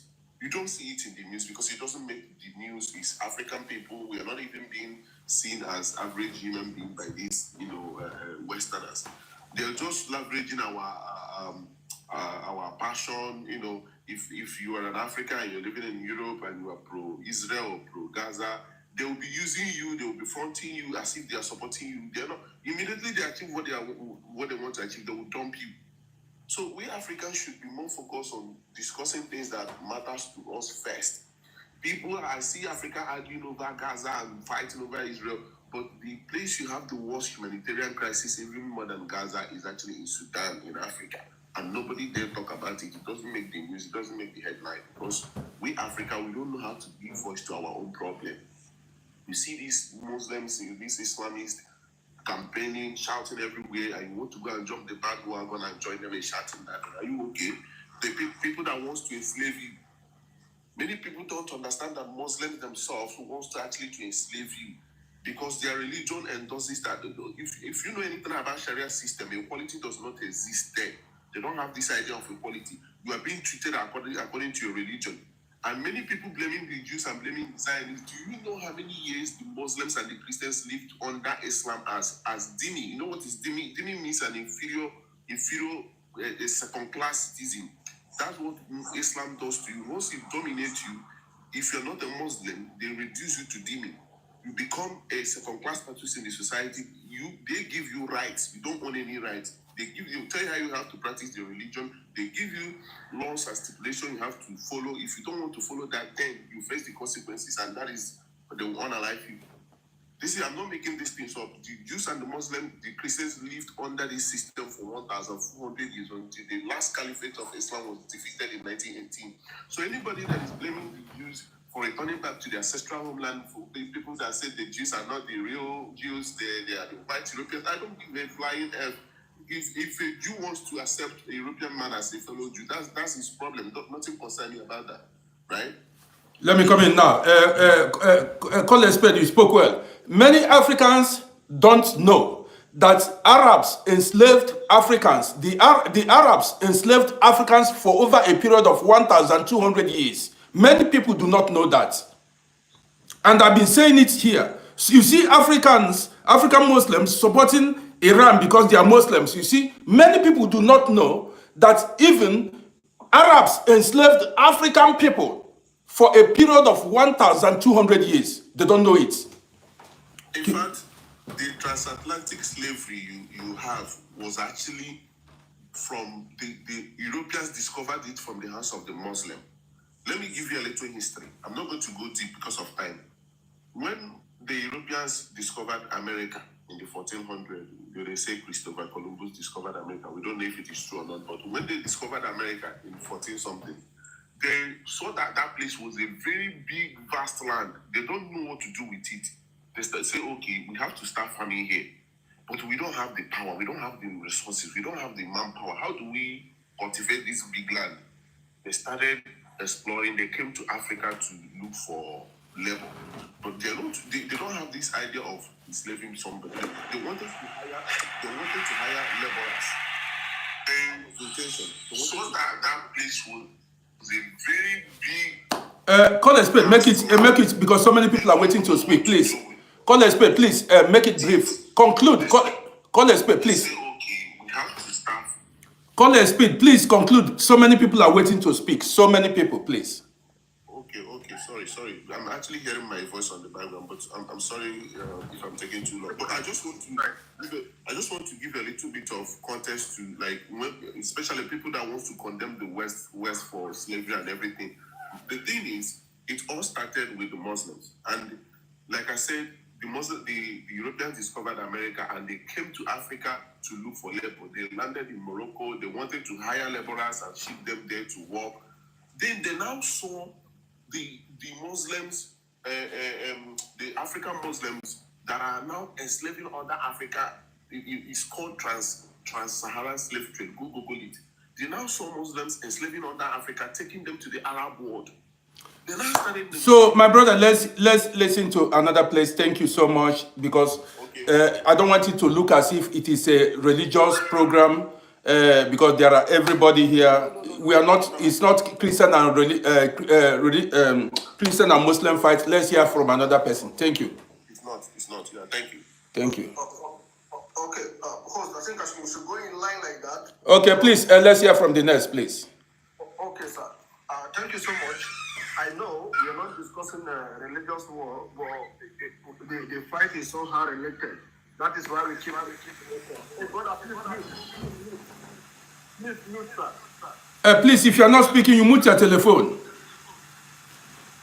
Please mute. If you are not speaking, mute your telephone. Oh my goodness. Brother, mute. Anybody that is not speaking, what is it? McDonald, mute your telephone. Damilola, mute your telephone. Oh my God. Mr. Doctor, the next person too, your background is so noisy. Mute your telephone.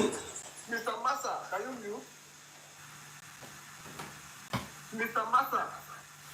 Okay, please, Rachel, if you cannot speak, let another person speak, please. His background is so noisy. Can he just mute? Okay, thank you. Okay. So we are not trying to relay the whole thing, but host, because of your big platform, which is important, maybe you create another time. We'll bring people to brief you on certain things. I keep going back to the book. How old is the Quran? We know now that it's over 1,000 years, right? And now, according to Quran chapter 5, verse 20 to 21, said the land belonged to the Jewish people. According to the book, Quran chapter 5, verse 20 to 21, why, as a soldier, why do I decide to go and read the Quran and the Hadith? I want to really know what is going on. Why are we buying our people in Nigeria? So look at what happened in Benue State. In the name of Allah, they find 200 plus in the day.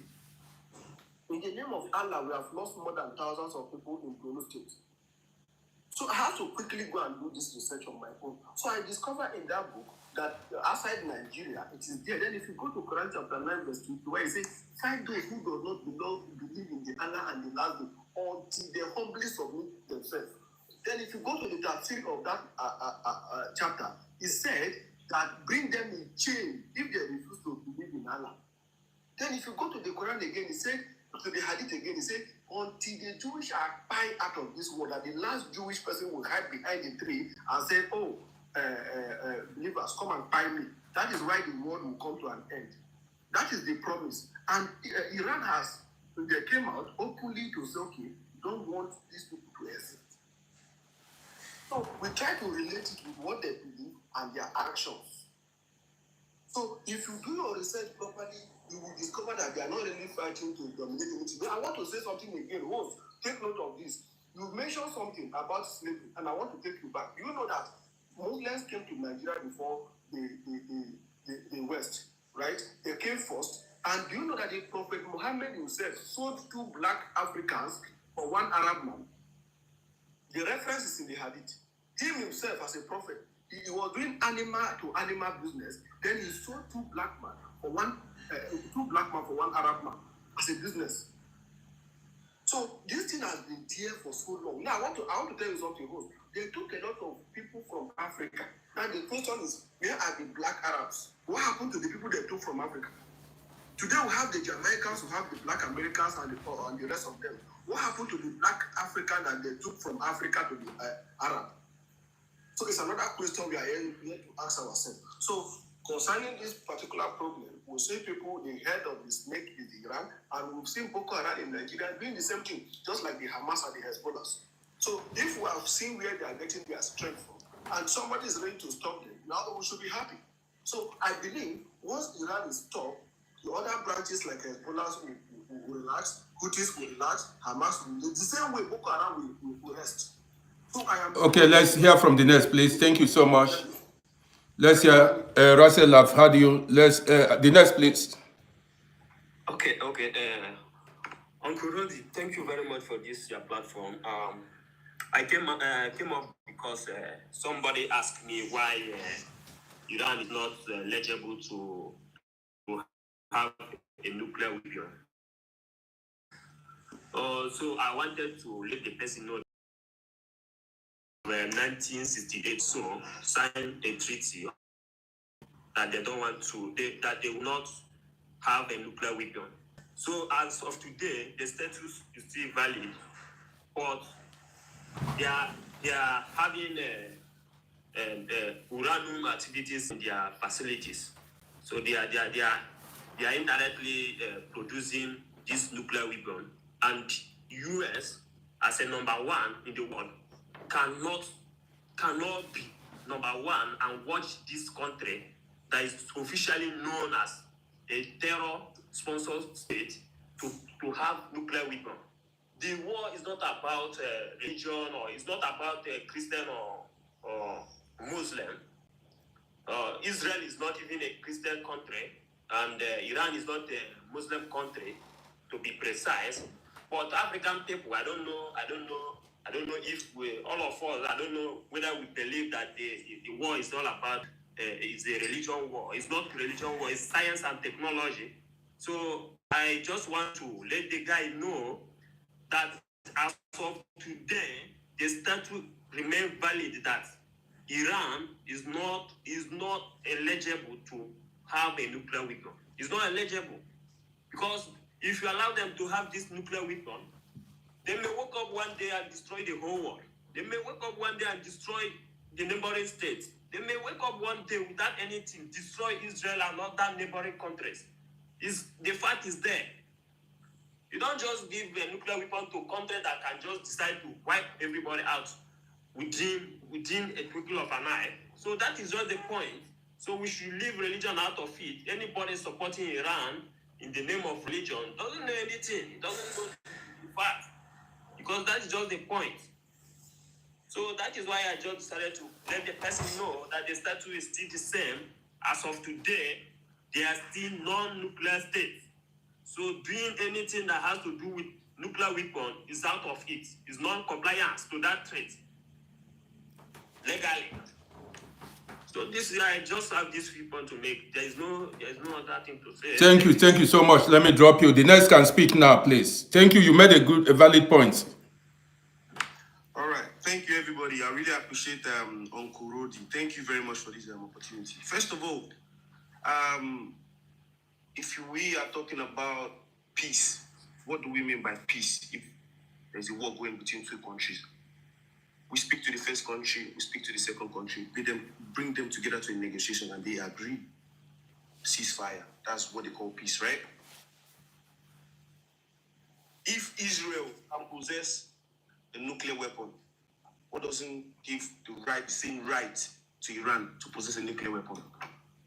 If America can possess a nuclear weapon, why can't Iran possess a nuclear weapon? Now, everybody is like saying, oh, Iran is a terrorist country.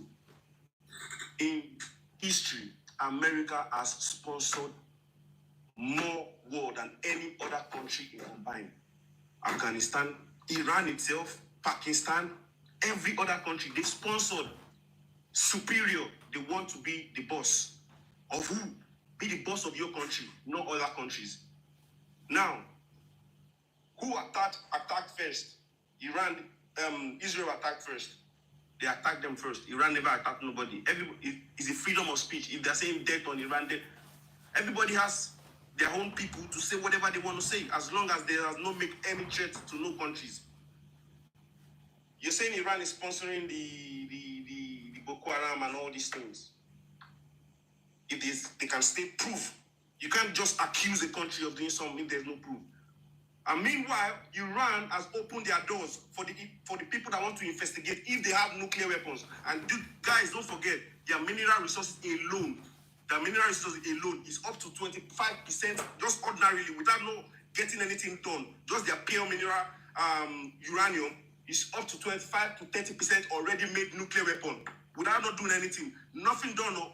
Just their mineral resources is already 25 to 30% nuclear. Then when they do their whatever, then it gets to 99 or whatever.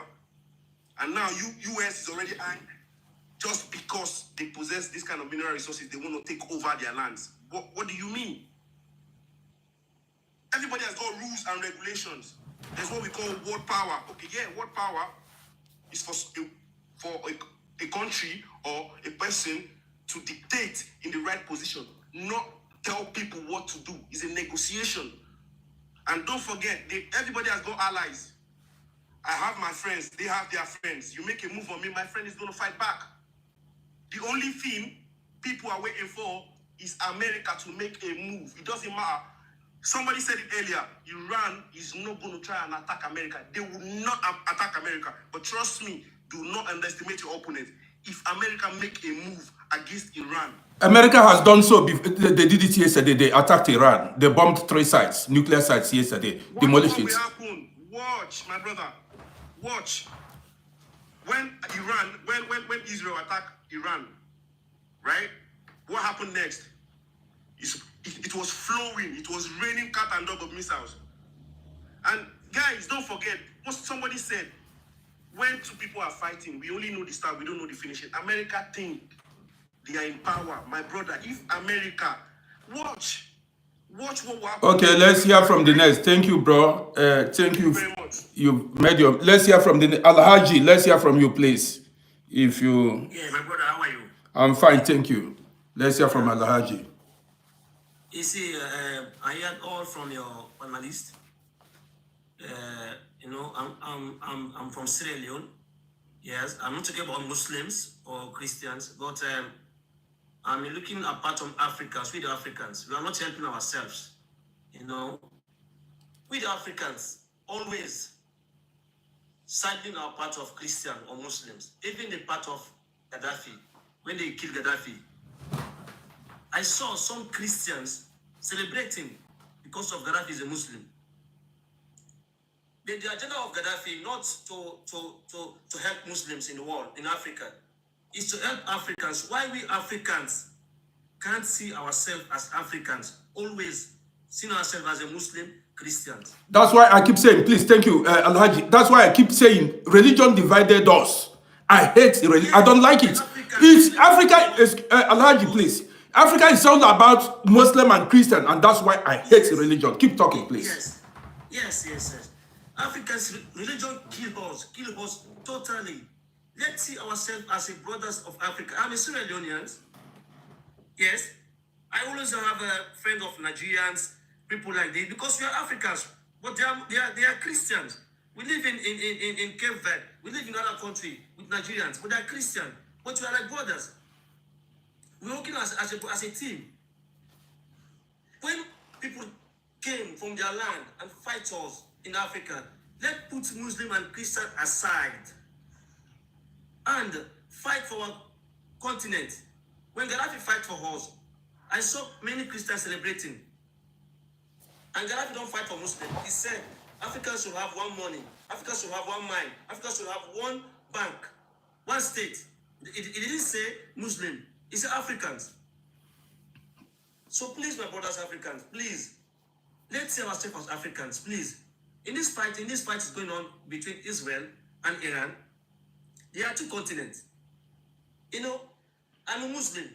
You are a Christian. Does it mean I will support Muslims? No. In my continent, if there is any war came here, I support Africans, not Muslims, not Christians. I support Africans. You see, it's one thing I'm looking in that war between Israel and Iran. The only way I don't support Americans. Why? You know, for the world to have peace, for the world to live in harmony, to live in wars without any conflict, they should not allow Israel to build nuclear bomb. And they give the same right to Iran. Now, America have one right and one treaty with Israel and the Arab world. If an Arab world fights Israel, we're going to fight you. That's correct. That is good because their own interest. Everybody looking for his own interest. That is good. I support that. But Americans should have sympathy for the world.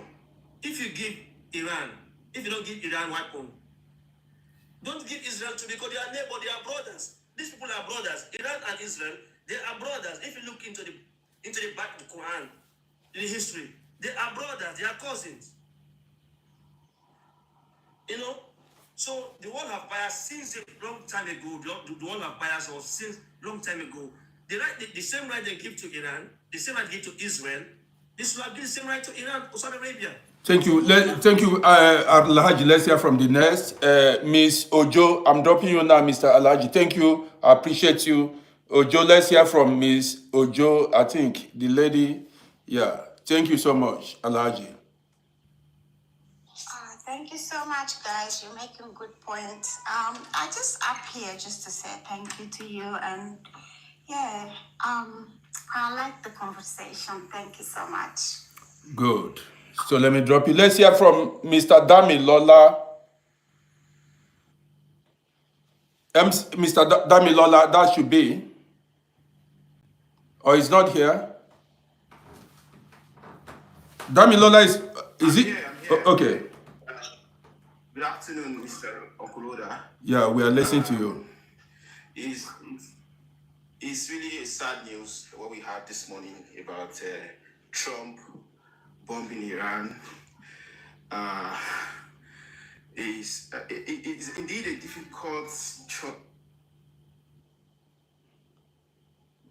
We are not hearing you, please. America, USA rule the world, whether we like it or not. And this game is about dominance. The strong dominate the weak. And that is just what I just played out. Though they have just figured what they have done. I don't know. We don't know the kind of negotiation they have with Russia, if they have carried them along, or China. If not, Felicite, please mute your telephone. Keep talking, please. Be fast, please. if not, we don't know the consequence of what they have done. But regardless of the consequence, the superpower has spoken in the language of violence. The rule of engagement ever since mankind creation has always been be ruled or be reigned. So it's either you fall in line or you get destroyed. And we should not be letting this blindness of civilization blind our eyes.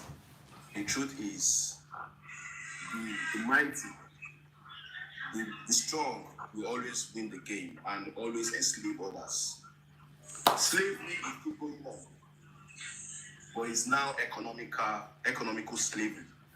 What I just played now is not about religion, it's about power. And the mighty have spoken. And it might have a devastating consequence, it might have consequence, they also have to suffer the consequence, but the mighty has spoken. And according to history and prophetic projection of the world, America is still the world power. And they have just played their games. We just pray that the world is peaceful, but what we are seeing now is not peaceful, and the world will just suffer for nothing. Thank you very much. I appreciate you. Let's hear from the next, please. Thank you very much for the opportunity again. I think for me, it's high time for us to start, since we have agreed on one thing, that we shouldn't allow religion, Christianity or Islam to divide us or position us to support the North or South. We've arrived at that, and that's a very good one. I think now is high time for us to start looking inward. This conflict is not new. How has it been affecting us as a nation? How should we position ourselves? We know that this is going to affect commerce, trade. As a country that does not have a structure, that does not have a system, we know what it will happen to, or how, the people of Nigerians are going to, the impact on Nigerians, the impact on our economy, the impact on our currency. Anybody, please, this is not about Nigeria. There are so many people from different countries. I'm saying that alongside, we should not forget to look inward. Now, let's put that aside. Now, what I'm really saying also is this. We are all talking here because we don't have what most of these bigger nations also have.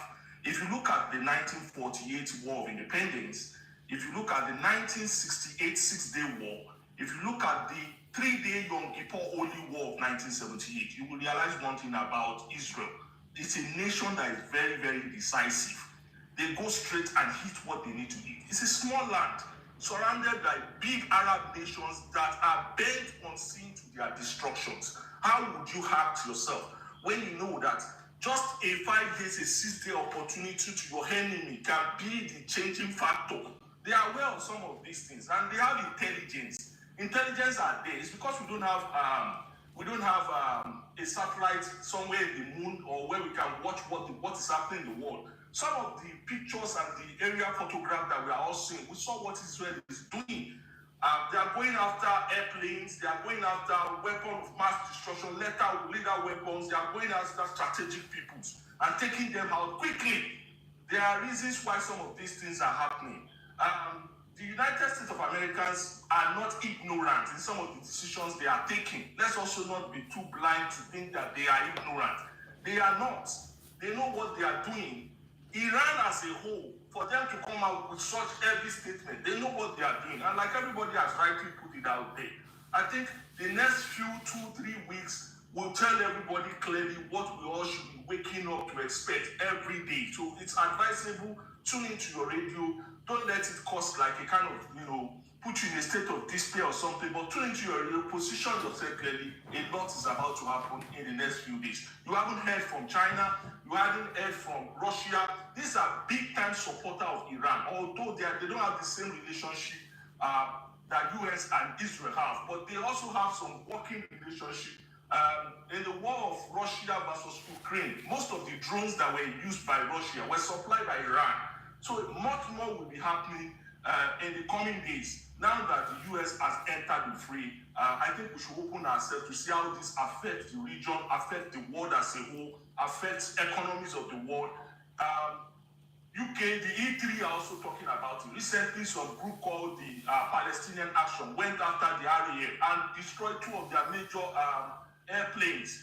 I don't know whether you saw all that. If you have seen that, it's in the news, and it was a serious topic going on in UK right now. It's a serious topic, rather. It's how did that breach really happen? How did some group of people enter RAF, defense sites and able to damage 2 big planes? And the cost of that damage is estimated to be £30 million. So there's a lot of stuff going on currently in the UK House of Parliament as to this. So a lot is happening in different parts of the world. I think we should just open ourselves to see what happens in the next 2 weeks. Thank you, bro. Let's hear from the Bakramosa.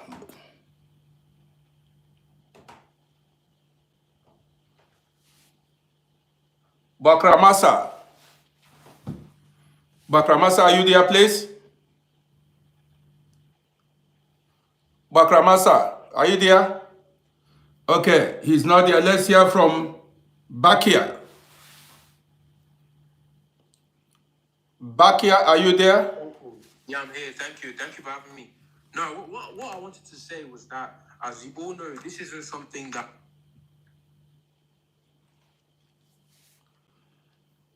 Bakia, we are not hearing you. Oh, you're not hearing me? Now we are hearing you now. Okay, then. Okay, that's good.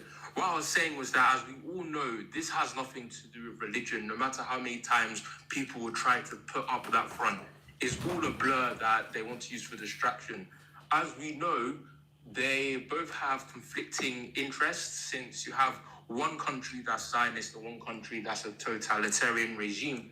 But I feel like since the USA and Israel is so close, it will mostly be like. We are not hearing you, please. We are not hearing you. You muted yourself.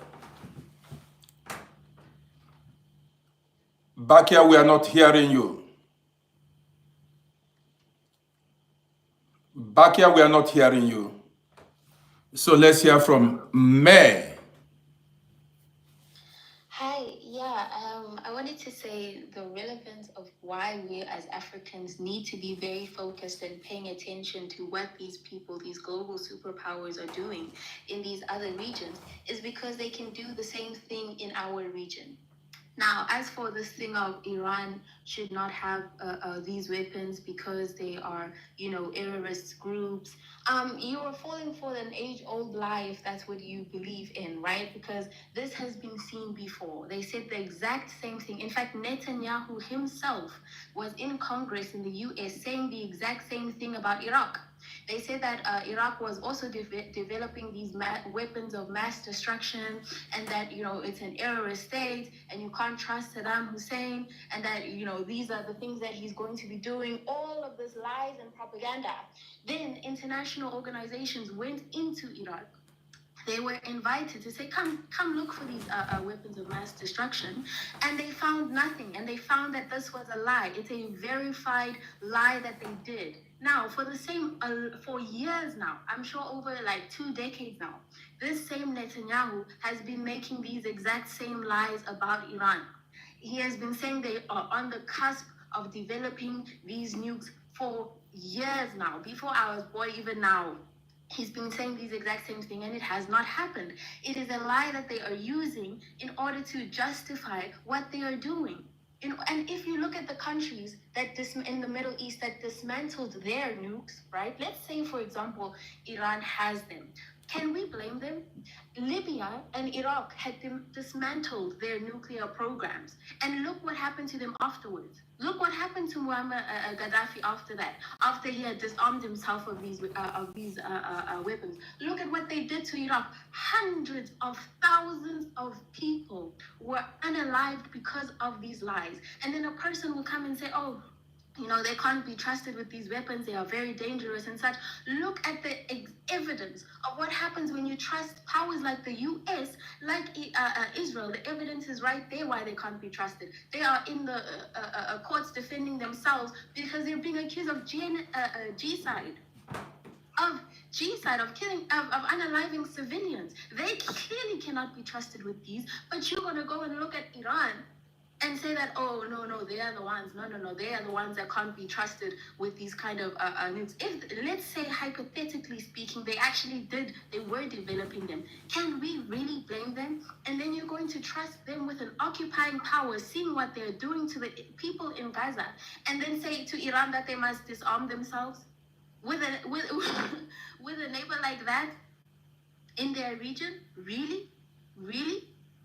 And yes, you're right, this is not a religious thing. It is not a religious thing. But if you look at what they're doing in Africa itself, Libya is in Africa. Even if you look at what they're doing in Congo, they are the ones that are literally dictating in your region what you do. You think that the Middle East is so far away from Africa that you don't have to care that, the people that care, it's because they're religious or they love Arabs. That's not true. And you're really sleeping. You're really sleeping if you think that. You need to be paying attention. You need to be aware, and you need to be able to tell lies from truth, because they will lie about your region when they find interest in your own region. They will make those same lies. Our freedom fighters, when we were fighting for independence, did they not call them Arabs and unalive them? And then the next thing you find them owning your own resources, dictating your own politics in your own lands. Anyway. Okay. I'm gonna land there. Thank you. I appreciate you. Let's hear from Original Sambo. Then comes Nikki for life. NK for life. Good afternoon, bro. You're welcome. Good afternoon. Yeah, I want to say something, So when we are talking about Iran, Israel, talk around that too, for me, I don't think this is about Christian way or Muslim way, No, for this was so many people we are blind that to say truth or no truth, So I want to say something. what is problem with this thing? So about last year, October 7, is because of these things that happened today. So how is Hamas not strike Israel? Israel not just sit down for house, go carry ammunition, go to Hamas, Palestine, go to keep Palestine, go to strike, or go to strike Iran. My brother, please speak English. A lot of people don't understand broken English. Okay. I said, how is Hamas terrorists not strike Israel? October 7. Israel cannot carry weapon, strike Iran or Hezbollah or Palestinian state. No, it will not happen like that because inside the Hezbollah struck Iran, Houthi struck Hezbollah struck Israel, Houthi struck Israel. You know, because they are just Iran weapon. You know, okay, you as a man, you day your house, somebody is telling you, say, death to your enemy, let me say your enemy, death to your enemy. And those people, they are preparing heavy weapon to destroy you. Can you wait to make that people destroy you? If you have something to make those people don't destroy you, you can do it. That is the problem we are facing today. So because most of people so bright to stay to know the truth. Because So you are saying that Hamas and the rest terrorist group we are the first to strike Israel. Yeah, they are the first to strike Israel. Thank you. Yes. Thank you. You made a point. Thank you. So let's hear from NK for life. My brother, I'm dropping you now. Let's hear from NK for life. Thank you. Hello, Akuradu. Thanks. Wow, last speaker. It's okay. Yeah. Yeah. Thank you. Very valid topic. I've been reading comments. Obviously, I've been in the comment section. People are thinking, oh, we're in Nigeria, Africa. What does it concern us? No, it does concern us. Okay, people need to broaden and expand their myopic mind. You might be in Africa and say America is fighting. How does it concern you? It will concern you. Because how far is Iran from Africa? You just have to cross the deserts. We know how people cross desert from Nigeria and already they are in Europe. Talk more about from this thing, they cross the desert, you've crossed, you're in Algeria. Before you cross Algeria, you're already in Nigeria. Come on, you're in Africa. It concerns us. And also we have to look about the effects on the economy. Because right now, all their pumping resources is on the weapons. We know it's not a religious war. That has been clear. It's not about religion. It's about the mass destructions and the war, whatever they call them. The war. Sorry, I'm just trying to get my thoughts together. It's about the weapons and destructions. I'm trying to find the word. So if you've signed a treaty to say you're not going to be a unit to have all these weapons, and then now you're having it, it's like saying, okay, you're my neighbor. You can have a gun, but I'm not supposed to have a gun. Hello? One day you can wake up and start shooting your gun. Nigeria, Africa, we're part of the continent. These things are flown in the air. And this is how we start having about, health diseases. Because it's the air. When all these weapons go in the air, you start seeing, oh, there's this so and so happening. It will blow. The air will blow. If birds can migrate from Europe to Africa, these things will be blown in the air.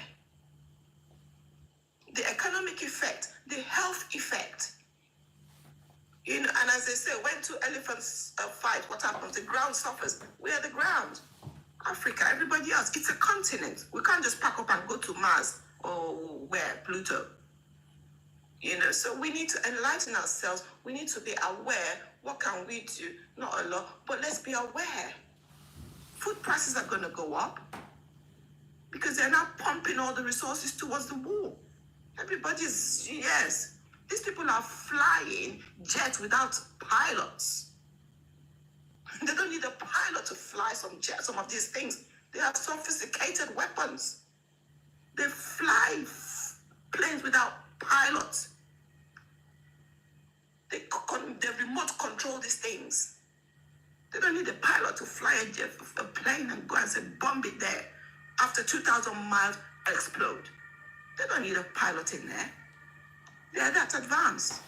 Thank you. Thank you, my sister. And let's hear from Omo Odudua. Let's hear from you. Well, what I just want to say is the fight going on between Israel and Palestine and Iran is none of our business, okay? We should use this medium to build our own continent, to build our own nation, okay? These people are distracted. They are all our enemies, okay?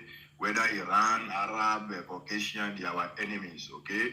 And their fight should be a good news to us. I love the way they are unaliving themselves, okay? They should keep that. They should keep unaliving themselves, okay? They should be distracted. If we have good leaders, this is the medium we should be using in order to even build our own military, to be, and to build a strong military, to build a strong economy, to unite Africa. Because our enemies are distracted among themselves. So it's an opportunity for us. Okay? When I watch on news and I realize how Iran is unaliving these people, it makes me feel good, honestly. Do you know the atrocity the Jews have committed in Africa? Do you know that they are part of the people sponsoring the genocide going on in Congo?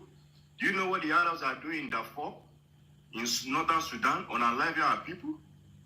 They are already planning where they are going to resettle those Palestinians that you see, and their plan is to resettle them in northern Sudan. That's why they are displacing the indigenous black people in northern Sudan. Okay? And not alone, they are doing the same thing in Zamfara. Now we have some a tribe that call themselves Shua Arabs in Zamfara. These people are coming from Lebanon. They are coming from Palestine into Zamfara state because of the gold deposit in Zamfara. Okay, so we should focus on our own. We should focus on ourselves, build a strong military, and we should unite. But the thing is, we are not. The black race is not united. We are not united. You have a valid point, but religion divided us. We don't have the same mind. It's really sad. We don't have the same mind. You see some Yoruba Muslims that are siding with Iran because of religion affiliation. You see some Igbo Christians siding with Israel because of religion affiliation. These Israelis are not even Christians in the first place. They are not real Christians. They are not genuine Christians. These are Europeans that left Europe to go and create a nation called Israel. Who told you they are genuine Christians? They are not. I said it before you joined us. I said it before you joined us. Keep talking. You have a point, bro. Look, our tribe should be more important to us. Our race should be more important to us than religion. Our race should come first before anything. And if you look at what is happening in Benue, I used to tell my people that, look, whether we like it or not, we need to unite. Because if these people conquer Benue, Plateau, and the rest, they will descend on the east, and they will conquer the east, whether the Easterners like it or not. It took few Talibans to conquer Afghanistan. What is the population of Taliban that they conquer Afghanistan? Even they defeated America, despite the fact that these Talibans, they were using sandals to fight America. They defeated America. These are people that were fighting with sandals. Omodua, you made a point now. You spoke about Benue. You said Middle East. If they conquer Middle East, they will be coming to the East. Now, what is the federal government doing? If they know that these people are attacking indigenous people in Middle East, what is the role of federal government? Why can't they confront and fight these people that are unaliving people in Nigeria? My brother, look at the former chief of army staff, General Lagbaja. That man knew their secrets. You understand? Because he tried to challenge the status quo. They unalive him. The former chief of army staff that Tinubu appointed, they unalive him. He was poisoned because he wanted to foil their plans. Tinubu himself, he knows that he has these terrorists in his administration. Look at Shetima. Why do you think Shetima is quiet? They deliberately isolate him. They know him very well. They know him very well. They know he's the commander of the Boko Haram. You know, these people are they are part and parcel of Tinubu administration. And so Tinubu has a tight. There's nothing he can do. Before Tinubu came to power, they've been unaliving these Benue people. These Plateau people, they've been doing so. So you are saying now the almighty Nigerian army cannot fight people who are killing their citizens? Our army has been infiltrated. Our Fulani constitutes 60% of our military personnel. What do you expect them to do? What do you want them to do? My brother, we have Arabs in our army.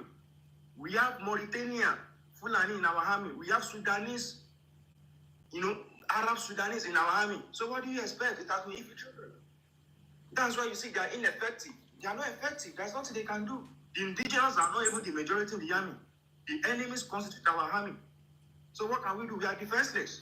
If you say what can we do, that is the problem, because the country is fucked up now. When foreigners constitute 60% of the Nigerian army, then the country is messed up, because these military people cannot, these foreigners that are in Nigerian army cannot fight for the interests of Nigerians, for the interests of the indigenous people. Exactly. So what we can do is there should be a synergy between Amateku and Ebubiagu, and also the Benue people. They should also borrow a lead from Igbo and Yorubas. You understand? Just as we create our local security network, they should create their own, and there will be a collaboration among ourselves so that we can protect our territory. And if possible, we can even, as Tinubu is there now, I'm even expecting him that to recruit Yorubas and Igbo people massively into the military so that we can, so that we can, break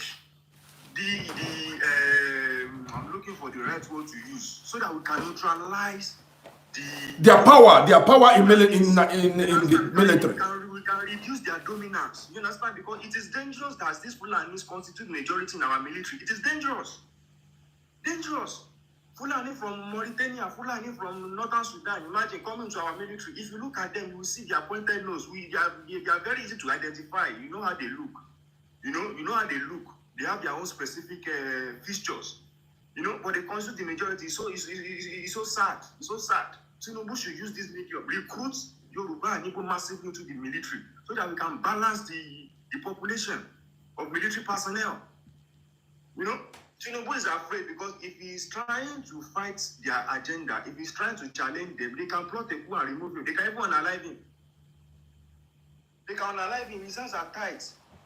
Tinubu is not like Tinubu is just like Jonathan. That's why you see Jonathan resign. You understand? That's why I see that Jonathan did not bother to challenge these people. He willingly, dropped. He willingly left power. But Tinubu is kind of stubborn. He's not going to leave power anyways. But he's not concerned about people that are buying. He's not concerned. He's not bothered about what is going on in Benue because he knows what is going on. He knows the agenda. But if he tries to challenge them, they can defeat him. They can remove him in power. They can plot a coup against him. Just as they unalived the former chief of army staff. The former chief of army staff was unalived by the Fulanis. They poisoned him. Just that they did to Akere Dolu. It was when Akere Dolu suggested that Amateku should be created, and that was when that man started having health issues. And at the end of the day, he was unalive. There's nothing allegedly. I'm not even afraid of anything. Allegedly for where? I say things the way they are. We should stop being cowards. What we need to do, there is a collaboration between Igbo and Yoruba is very crucial. But it's crucial to defeat them. Don't defeat them. Please allow somebody to talk. When it comes to your turn, allow him to say his mind. When it comes to your turn, you say your mind. Everybody will be given time to speak. Don't interrupt him. Allow him to speak his mind. And then when he's done, you speak your mind. I will give you a chance to speak your own mind. Don't interrupt him.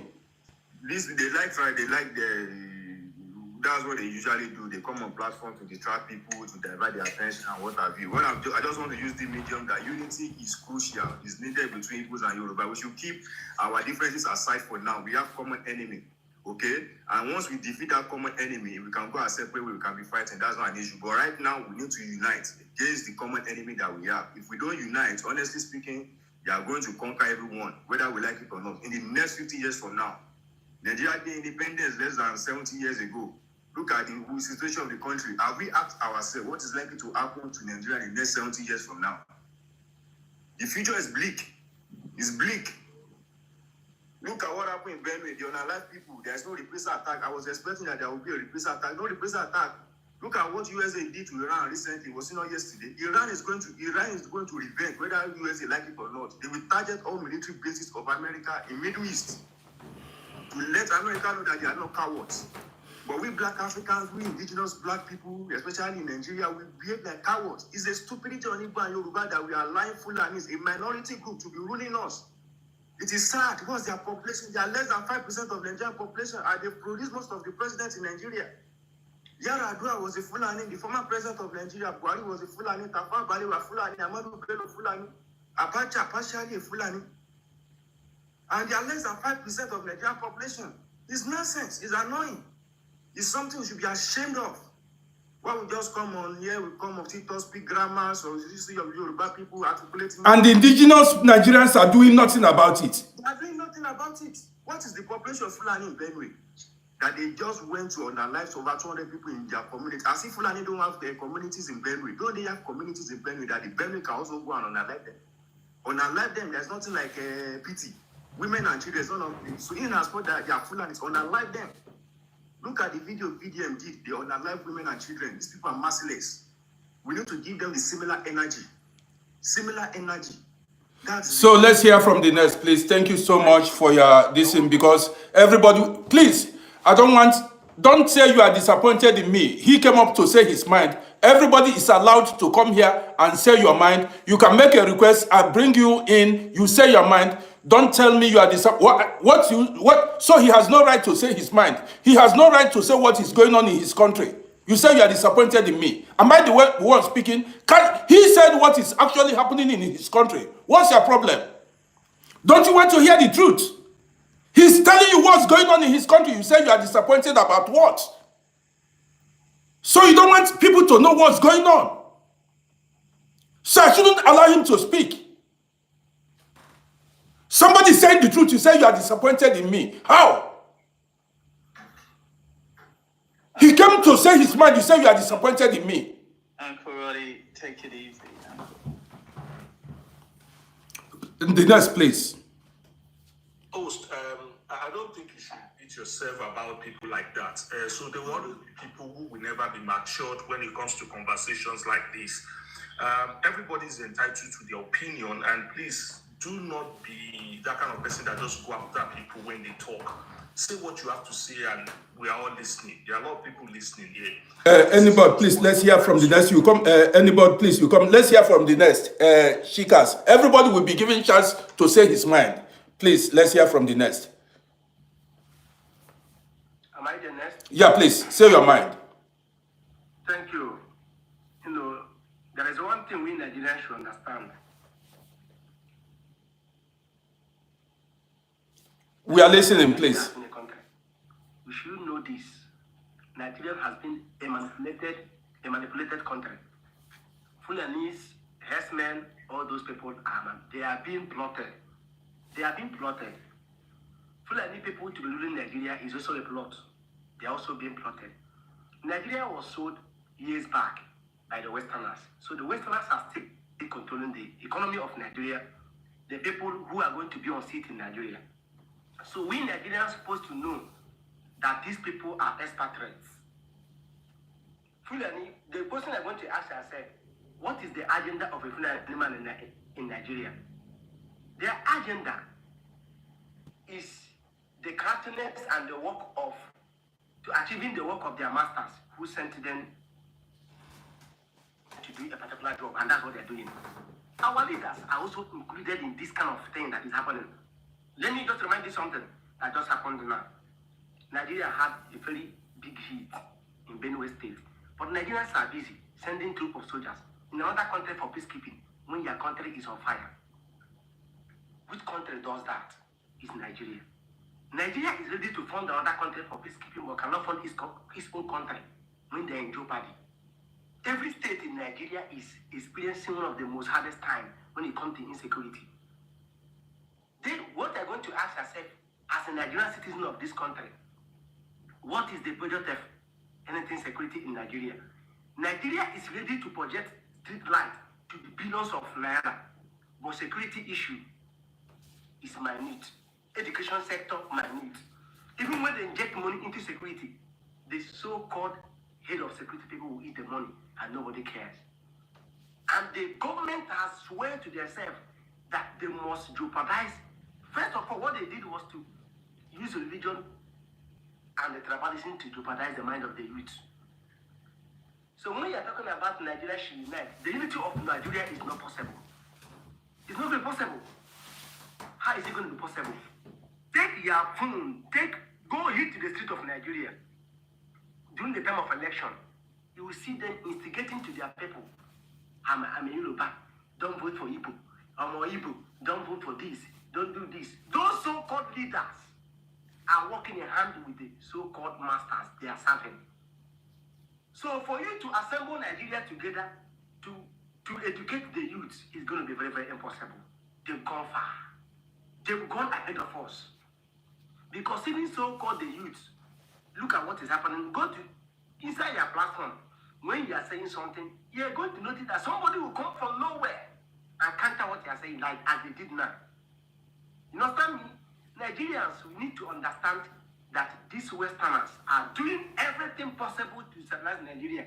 When you are in peace as a country, it will be very, very hard for an outsider to intrude inside your affair.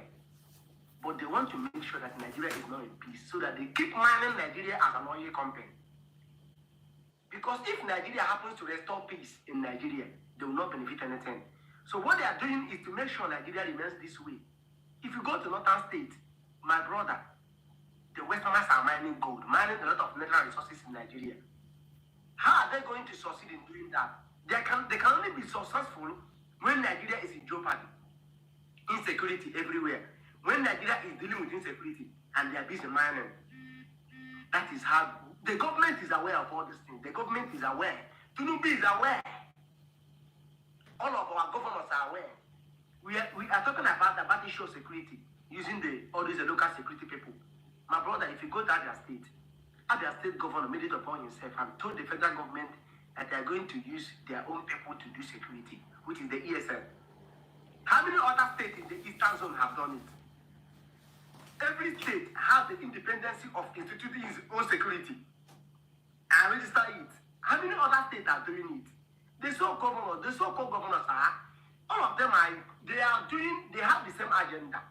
Before you become a governor of any state, you must flow to the same direction. If not so, the next tunnel they will not going to put you. So Nigeria should stop talking about peace. There's no peace in Nigeria. There's no how you can achieve peace in Nigeria. Hence, the youth have refused to even understand what is happening. The youth are very, very distracted. Very, very distracted in Nigeria. I know my platform sometimes I posted the news one certain time, they started threatening me. Somebody will take it upon himself and start sending you messages. And in Nigeria, most of us don't care. What all of us are praying for now? Thank you, my brother. Thank you. Let's hear from Joe 0007. Thank you so much. Shike. Good afternoon, Uncle. I was listening to your program and, I've been very fascinated about the whole topic in West Africa in general, about the political situation in West Africa. And what I realize is that Nigeria is a big stumbling block. And what happens is that, it goes back to the beginning of even the independence of Nigeria and the stakeholders that the British left over. Nigeria is by design, by the British and also by the CIA and also by the Qatars and the Saudi Arabias. You have to understand that these Western powers and the Sunni Muslims, they all have similar agenda. They are all in bed. And northern Nigeria is a perfect playground to destabilize West Africa. If you look at most of the insurgency groups that grow up in Western Africa, they all come from the same place and they use the same people because they have shared interest. And their interest is to destabilize Nigeria. Because talking about the Fulanis, they have an interest to have a stakehold in Nigeria. And I'm not saying that the houses themselves have also, play a role in that by making them being infiltrated by these people in their territories to use it as a staging ground to destabilize these places. But I think the youth of Nigeria is not ready for the task, because, it has to, every revolution is not a peaceful revolution. And like someone was saying, the tribalism in Nigeria is also playing a role because we are not together. There is no social cohesion in Nigeria. We are divided, and through this divide is what they're using. It's the same divide. Like this one is from here. You see this playbook. Yeah, if you go to Africa, most of these wars that we see, and it's the same playbook they're using. But I don't understand the fact that we still haven't waken up to it. Like for the future of our generation growing up, what is the future? People to fight the same wars. Is Africa going to be, they don't respect us, even regardless of we being in the same bed with them. They don't respect us, So for me, what I actually think is that there has to be a big revolution in Nigeria. Because they should forget about it. I think this is the thing, right? Because the powers that is holding Nigeria down is bigger than anything. I think it's either they just they divide the country or there is a big revolution. I think that's the only way forward. But I don't know if the Nigerian people are even ready for that revolution. Because if not, Nigeria is going to be in this same situation in 50 years. And mark my word, nothing is going to change because these people don't have no sympathy and no mercy for anybody. They don't care about even the black people. They never care about us. So we have to wake up. What I'm saying, yeah, this has to transcend through even Nigeria. I'm saying it has to transcend through the whole of West Africa. Because this is what I say. If Nigeria finds its ass together, the whole of West Africa will be a very peaceful place, a very prosperous place, because they have all the resources to make a very great continent. They have everything from gold to oil. The whole of West Africa is rich with minerals. King Blogger, please mute your telephone. King Blogger, mute your telephone, please. Thank you. Keep speaking. But they are doing this by design, just to destabilize the whole continent. And that's why this whole Mali, Burkina Faso, these people are coming up saying that we've had enough of this because we can't go along with this. Africa is meant to be a primary source of production, digging raw materials and sucking them out. And we have people who are claimed to be elite. I'm talking about even in Nigeria themselves. People people worship them, thinking that they are the elite. These people are the sellout. These people go to London. They are in the same clubs with these people, and they are helping them orchestrate these designs because it benefits them. Because these people know that Nigeria, they will never send their kids back to Nigeria. And even if their kids are coming back to Nigeria, the population are going to worship them as gods. So it's up to the indigenous people, the masses who are suffering, because I think more than 100 million people in Nigeria live more than the minimum wage. Do you know what I mean? So it's a big disaster. I mean, if you look back in the 1970s, Nigeria was in a better place. What happened? Do you know? It's the same people who never invested the money, even the money that they got, they never even invested it back into the country because they know that there is no hope in this country. Where do they put their money? They put their money in overseas account. So this is what I'm telling the Nigerian people. They should do a revolution. Because, I mean, if you see, you can talk all you want. You can talk all you want. You can say, or you can hold the banners all you want.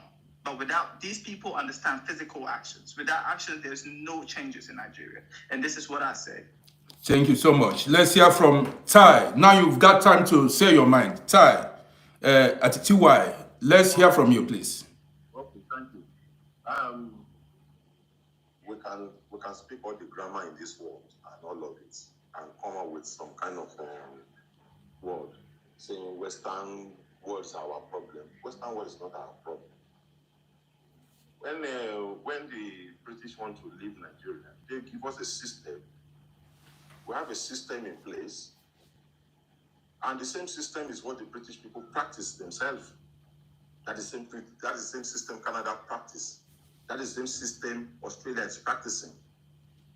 All the countries that British ever set their hand, apart from the United States, that is what they are practicing, and it's working for all of them.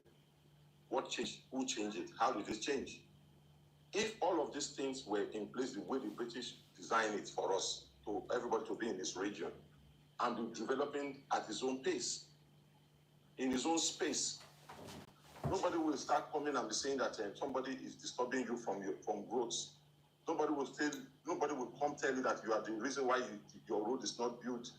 Nobody will come and tell you that it's the reason why you don't have school, or the reason why you don't have good water.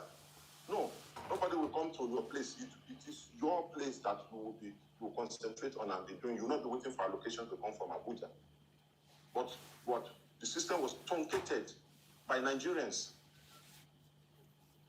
and the game of winner takes it all took place. This is what happened in Nigeria now. The game of winner takes it all. So whoever comes to the power, please now take it up. And the Northerners have the opportunity and the numbers to take it, and they are taking it. You can't blame anybody for what we cost, and say the British or the Westerners cost anything for us. We're just greedy people who don't want to face reality of life and who just want it all to ourselves. That is why. Somebody's saying here, he said Fulani is in this, Fulani is in that, Fulani is in that place. Do you even read the history of Nigeria to know how Fulani gets to where they are today? Were Fulani in places before? No, Fulani was not in place before. The Igbo were in the place of everywhere, in every offices, every parastatus. They were the one there. But still,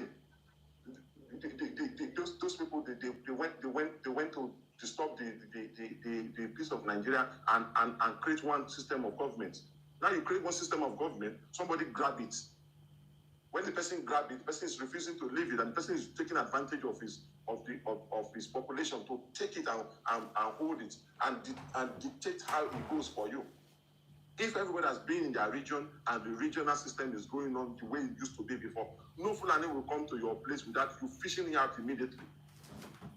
Nobody will come to your territory and come and be causing havoc for you or come and be threatening you on your land. People will come. They will come with their senses intact because they know that something will happen if you do anyhow. But when we destroy the system given to us, and now we want to come and blame the people that gave us that same system, the same system they are practicing, that somebody will not come and blame them for that. That is wrong. That is wrong. I'm saying that I agree with Chika on one thing he said. He said that the country is not going to work because tribalism have eaten everybody up. And tribalism is not a bad thing. If you look at it, you look at the definition of tribalism. It's not a bad thing. It's only bad when you are now using it to terrorize another person in your territory. Loving your people and making sure you take the welfare of your people as first priority is not a bad thing. Because if anything happens, the people of your land have no place to go than the land where it belongs to them. So when somebody come and say, oh, tribalism, I don't see anything wrong in being tribalistic, in loving your own people.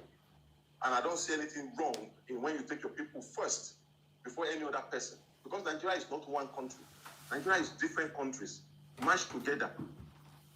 Mashed together by the military government of Agoy Rose. Now everybody would have been in their region by now and be growing. And if anybody wants to come from another region to come to your region, they will come with open hand and open hearts. And they will come and they will walk and do their things and go away. Nobody will come and tell you that because democracy have brought us together. Now one Nigeria brought us together. Now we are all Nigerians now. You can just come to my land and come and terrorize me on my land and come and tell me what I don't want to hear. And when I react, you say I'm a tribalistic person. No, this problem will not go away unless people. What the president proposed is a reform bill. That reform bill needs to happen, whereby every state in Nigeria will be able to face their states. Therefore, you can be able to run your police yourself. You can be able, when somebody wants to come to your land, the police of your land, the people of your land, we know the people who are strangers, who have come into your land, they will be able to fish it out and they will be able to protect their own person. If we don't agree with this reform bill and we want to say we want to be taking allocation, Nigeria will never ever change. This president is doing everything to make sure that everybody stay in their space and grow in their space, whereby the state police will be, every state will be able to run their police, every income that is internal generated revenue, you'll be able to work. You will not be waiting to go to Abuja to go and get allocation, because these allocation things have made so many governors to become lazy and unwilling to look for revenue to fund the state. Thank you, TY. I appreciate you. Let's hear from Mr. Smith. Thank you for your contribution. And then after Mr. Smith. I have not finished what I'm trying to say. Okay. Be brief, please. Yeah, please. Because you give other people time to speak. No problem, sir. Just say your mind so that I cannot sit for long because two other people are waiting. I want to round up. Be fast. Say your mind, please. Yeah, because this is a bitter truth that we need to tell ourselves. I'm not going to comment to romance anybody. I have to say it the way it is. If the tax reform bill is supported by all Nigerians. Now people will say, because like the Bono, that former Borno State man, that man from Borno State, saying that it is anti-North. It says nothing anti-North in that bill. The bill is that everybody, you cannot be getting money from where you don't work. When you sit down thinking about religion, thinking about how somebody will not drink alcohol, when you don't think somebody should not do this and that, and then you want to get revenue, you want to get allocation from that kind of money. You don't have to get it from that kind of money. If you don't want to, if you know that you cannot generate revenue in your region, then allow your state to rot away. That is your own choice. But sitting down in Abuja and thinking that other people will work hard, generate money, and you will come and share out of it, that is not going to work. And that is why every Nigerian needs to support the tax reform bill for it to be passed and let every state manage their resources and manage the welfare of their people by themselves and stop waiting for money to come from Abuja. Thank you very much. I appreciate you, T.Y. Let's hear from Mr. Smith. Mr. Smith, please, you can speak now. Well, thank you so much. Thank you, sir, for the opportunity. Sorry, I left the chat.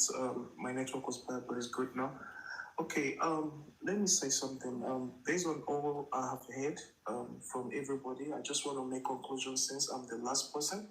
Okay, first, I want to start. The problem of Nigeria is not the government. The problem of Nigeria is the citizens themselves.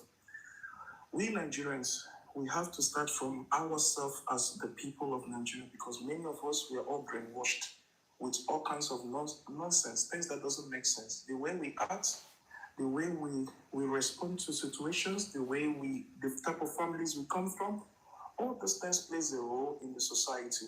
I know Nigeria is a big state, it's a big country. It's full of all kinds of tribal statues and things like that. But all I just want to say is that we are complaining about our government. When we ourselves are the citizens, when we travel to other countries, we also cause commotions more than what our government are even doing back home. We keep blaming the government. We can't take. The problem is we don't want to take responsibilities that Nigeria citizens itself are failing. The government themselves are part of the citizens. I don't see those people as leaders. They are businessmen. Like the other guy that said, when they have opportunity to rule, they use that opportunity to embezzle everything they can embezzle from the country, and they all flee. Their children, like the other guy said, they're all in overseas. When they're back home, we treat them as God. We worship them. All these behaviors, tell me, when is it going to change? Do you think that a new government can change the mindset of Nigerians himself? We are very selfish people. We are ready to unalive one another just to climb to the next ladder. We don't have any human sympathy. People are being unalive day by day. The government doesn't care. Even the people itself from such communities are not even ready to fight those people that are doing such things. They'll say it's better I take care of my family and flee from the particular state or something like that. We don't want to help one another. The thing is this. If you sit down and look, you'll see that in the next 10 years, 20 years, 30 years, Nigeria is still going to be the same. We people have to change, not the government. We citizens, we are not ready to fight because nobody want to die.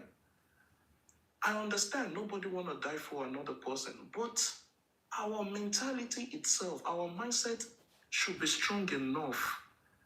Alone can dethrone any evil power. But we ourselves, we are the evil itself. We go to China, we form courtesan. We come here in South Africa, it's a problem. It's a problem. I myself, I came here a long time ago, did everything because of the reputation my citizens have got. I can reach to a certain level here in South Africa because of what we have done in this place. I know people will say, oh, so Nigeria is good. Then let me say the truth. We have a long way to go. The few of us that have our senses up to date, because many of us, our sense is outdated. Few of us, we are very few Nigerians that are ready to stand for the truth, that are ready to stand for the unity of the country.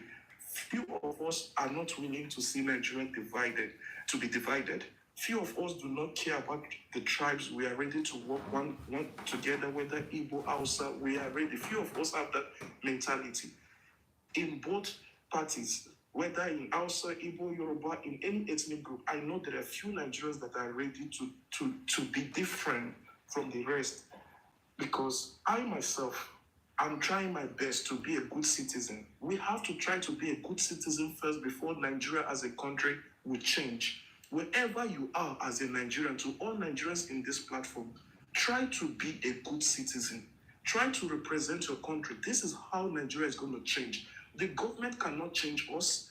The whole situation that is happening in that country, the insecurity, whatever you can call it, will not change except we as the people decide to change individually in our families, play a good role, like the way Uncle is doing.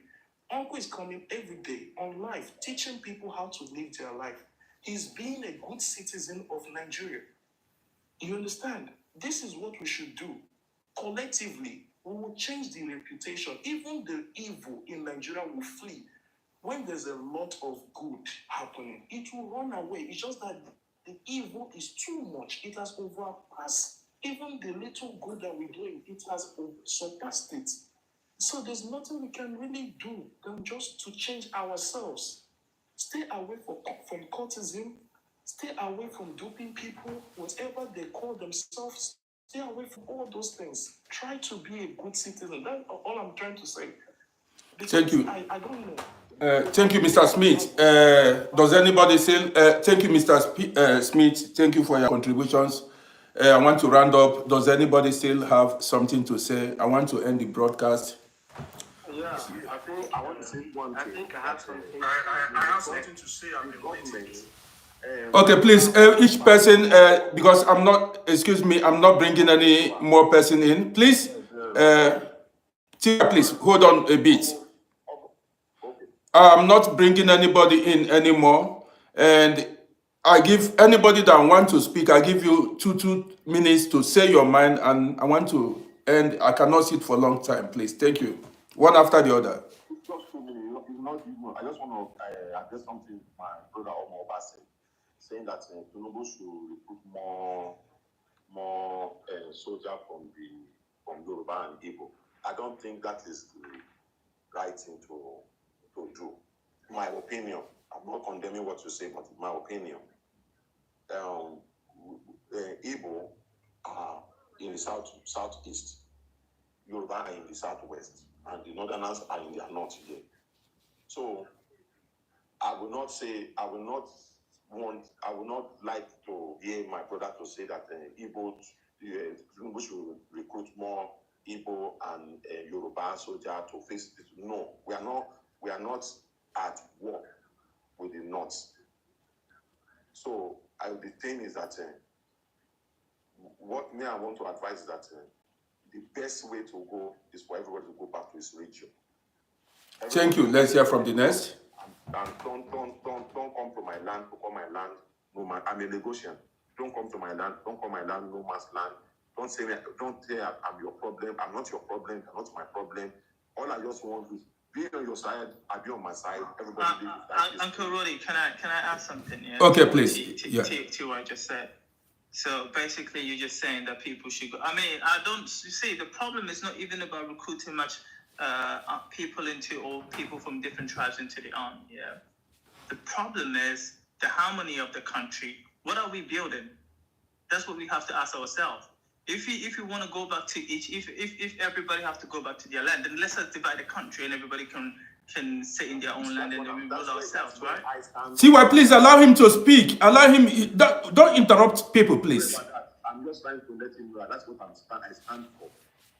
Say, I don't think that's the way to. I mean, to be fair, I don't mind if people are going to do that. You know, if that's what's going to bring some kind of sanity into the country. But Mr. Seth was saying something about the citizens. I mean, it's true because if you look at any developed country, like Britain and all these other countries that you want to use it for example, there is one thing that makes a country strong. It's social cohesion. So everybody rallies around the flag. That's Nigeria, right? But when we live in a country where people feel marginalized, some people have some sort of pain or some sort of injustice. They feel that way, I think the stakeholders, when I talk about the stakeholders of Nigeria actually need to come together and have a conversation about the country. Not the president. I'm talking about the stakeholders themselves. I'm talking about the leaders of our tribesmen, our religious people. All these people need to come together and see the way forward. Because I don't think, I think there has to be a conversation among ourselves, among the citizens also. And this whole thing, like I keep saying, right, it always has to start from the head. You see, if you look at the human body, when there is change, it starts from the head, from the brain, and it trickles down to every part of the body. Do you understand? So I feel like, we have to have a conversation about ourselves. If not, we have to divide the country, because that's the only way forward. Because if not, there's going to be mass murder everywhere. Because, you're talking about people doing anything for money. Why wouldn't people do anything for money when there is no hope for these young people? People coming out of uni and they have no jobs, nothing to do. What do you expect them to do? I'm not saying that that's the way forward, or I'm not saying that people should be doing this. But I'm saying that there is a culture which is habiting these habits, which is creating this atmosphere for these criminals to thrive and to oppress us, And we also like to worship money, for some reason too. We need to have a conversation as a country. Thank you, stakeholders. Joe. Thank you so much. Okay, who is the next, please? It's me. You are free, please. I've heard what all of us are saying. I think I've heard us all. Joe, I think you said it all. T.Y. said it all. Mr. Sid said it all. But I want people to understand something. Nigeria, you see, as a country, is architecturally designed for fraud. Listen to me. Nigeria is intentionally, architecturally built for this. The only solution for this country has nothing to do with our leaders. Because each and every leader who comes into the leadership of Nigeria is working according to the instruction of the so-called people that owns Nigeria. The major problem we have in this country is that thing I mentioned. The government are using religion, tribalism, and poverty to hold this country the way it is. That makes our so-called youth to be irrelevant. Our brother said, if you go to South Africa, what is happening there? My brother, let me tell you something. When you are meant to be a poor man, everything that about you will be only signal on how to make money. Nigeria has been designed this form. If the citizens of this country don't wake up, and majorly the youths, if they don't wake up, there is no solution for Nigeria. I'm sorry for that. This has nothing. Leaders can never make. There's no place in the country that the leaders help them to gain revolution. This regional system of government cannot work in Nigeria because the leaders can never accept it. My brother stated about the issue of tax reform bill.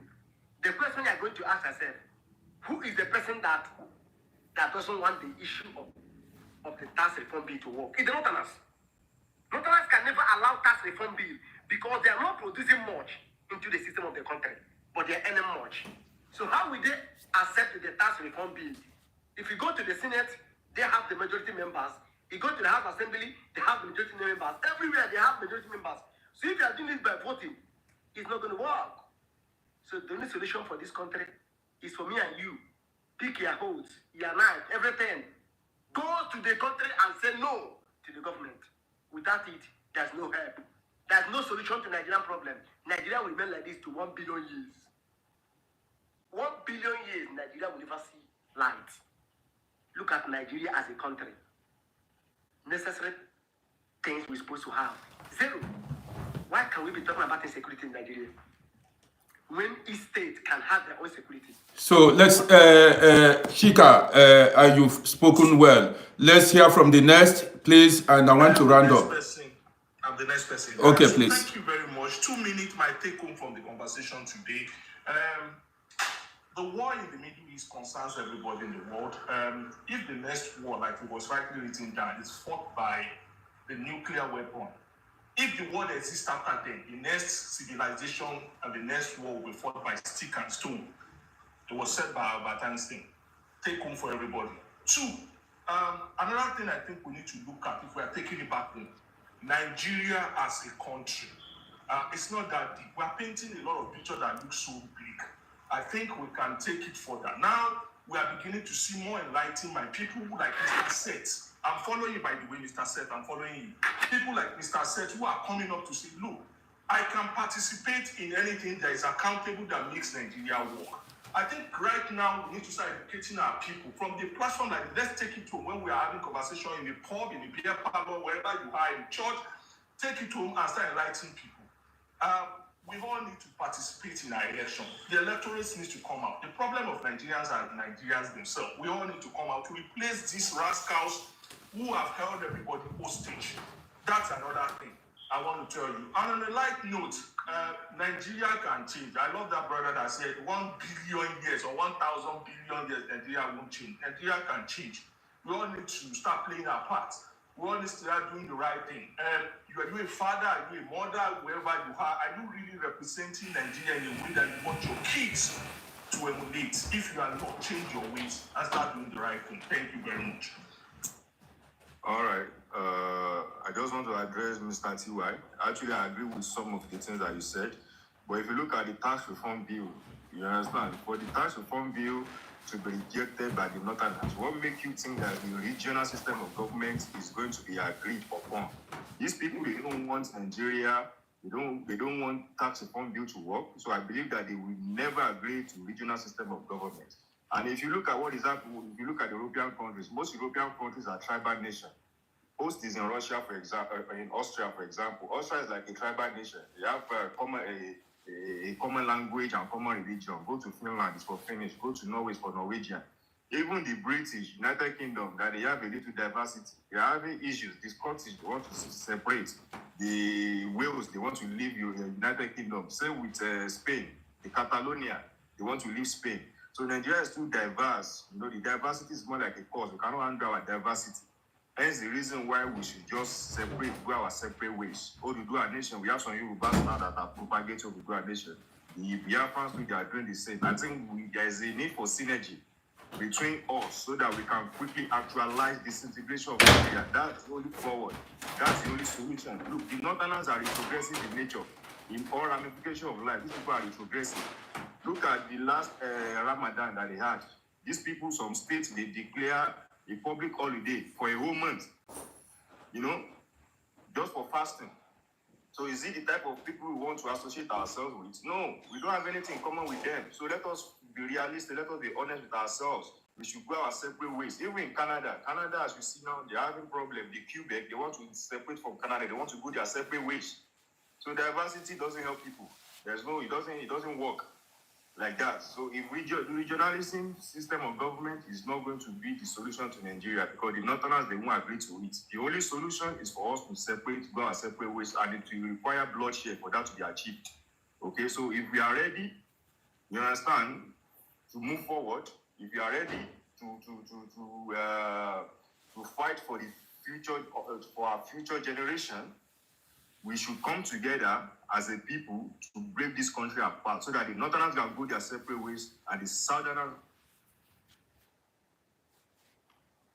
We are not hearing you very well. Yeah. I think my network. Okay. Keep speaking. We are listening to you. Keep speaking. Okay. Well, I'm just suggesting disintegration of the nation. That's just my suggestion, because diversity is very difficult to manage. The Europeans themselves, they couldn't manage diversity. That's why they created smaller countries for themselves. Just like you are in Austria. Austria is like a tribal nation. It's only for Austria, and they have a common language. Just like in Finland, in Norway, in Iceland. And I make example of United Kingdom, where they have a little diversity. They couldn't have diversity. Hence the reason why the Scottish want to break away from United Kingdom. Same thing with Canada, the Quebecan, the Newfoundland, they want to separate from Canada. Okay? So Nigeria should stop deceiving themselves. We can't handle our diversity. We can't handle it. We should go our separate ways. The Northerners are retrogressive people in nature. The Southerners are progressive in nature. Therefore, there's no way we can work together. We can't work together. These people are extremists. They are fanatic. And Mr. T.Y., you think that Fulanis are not our problem. I want to remind you that in Ekiti State, they unalived 3 monarchs in Ekiti State last year. And don't forget that the former Ferry leader, his first daughter was unalived by these Fulani people. And don't forget our massacre, because you sound like someone who is Igbophobia. You understand? Which is, I mean, I'm not Igbophobia in any nature. Don't come here with that. What talking to me like that? I'm Igbophobia in what way? Well, maybe I might be wrong. I might be wrong. When you say Lagos is the no man's land, I agree. Lagos is belongs to the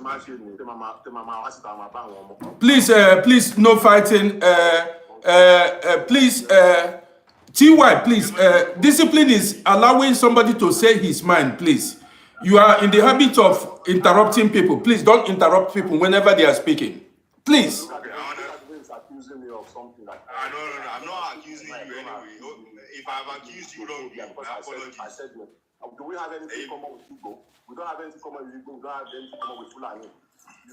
He said you sound. He didn't say you have.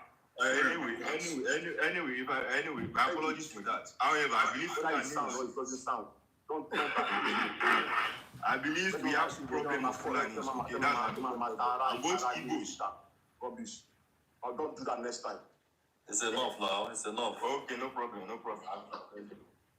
Okay, let's hear from Shine. Omodua has spoken his mind. Everybody, let's hear from Shine, please. Yes, for me, I'll say people need to be more sincere. Even here on this panel, you can say, like, there are some hidden, it's like there's some people are not really being very sincere to themselves. Now, as Nigerians, first of all, we should at least try to see ourselves first as Nigerians, because whether we like it or not, presently, we are all in that country called Nigeria, irrespective of whatever tribe you think you come from. Because if your monarch or if your traditional rulers were that powerful, they wouldn't be under Nigeria. They probably would have had their own country. As it is right now, everybody is under. If Nigeria was functioning well, what everybody has can just be like more like a cultural group. It's not as if you start claiming that you are powerful. You call yourself Igbo tribe, Hausa tribe, Yoruba tribe. That's just to keep the diversity that the people are different.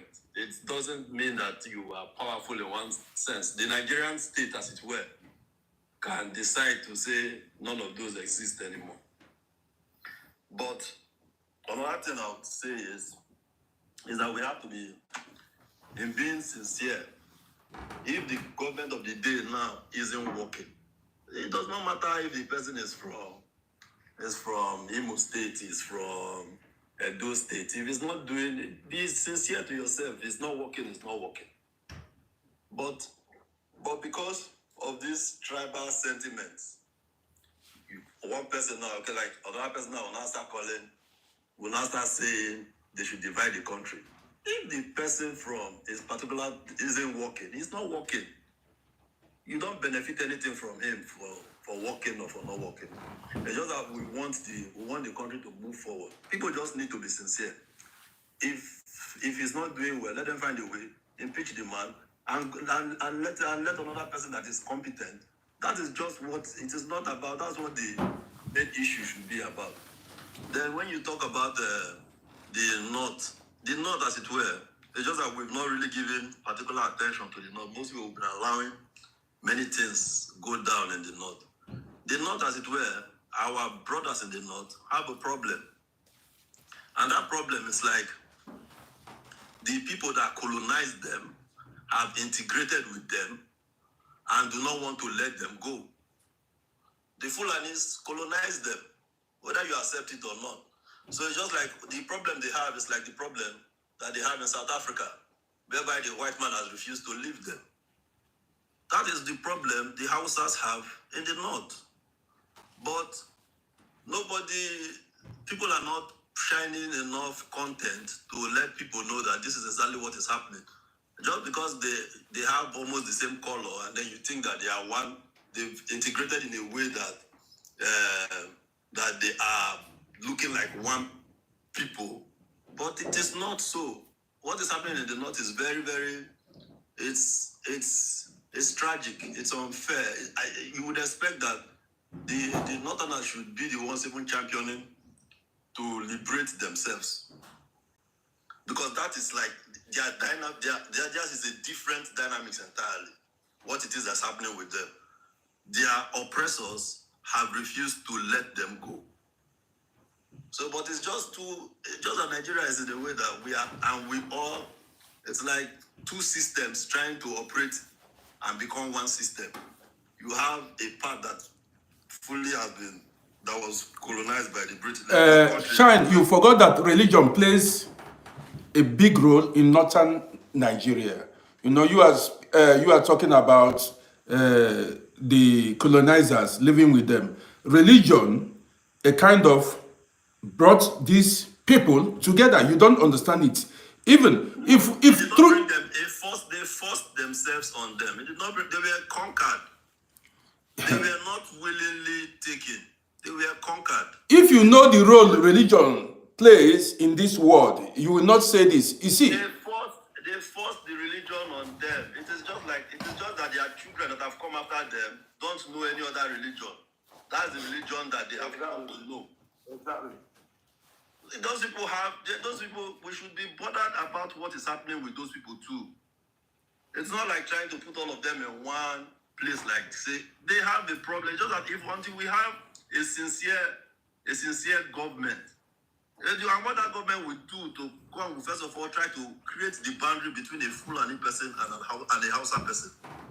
And then you will let a Fulani person know that you cannot marginalize in Nigeria. You cannot. Then when they create that clear distinction, because you need to first of all create that distinction. you see, this thing we are talking about this. Create that problem for them in the north. Let them have that problem in the north. Then let the Hausa man know himself. Then the Fulani person, it is not as if we're against the Fulani person. But if you stay in Nigeria for over a period of 10 years and you have peacefully and you agree to adjust with the people in that country, then you can become a citizen of Nigeria. But you cannot just say because you are Fulani that you are in Nigeria. No. Just that Nigeria, we don't yet have a sincere leader. If you have a sincere leader, whether a Yoruba man or a Shekiri man, whether it's an Ijob man, the interest of the Nigerian would be his main problem. Then when we define those grounds, then nobody can come and take Nigeria for granted. So that is, to me, that is just the way I say. Just like here, let's say in the UK, as the UK is, when you get into the UK, and then you're looking, before you get into their system, then they go, whoever it is that is the employer that is employing you, has to go, there are some courses that you go through to let you know how you behave with people at work. And the kind of things you can say.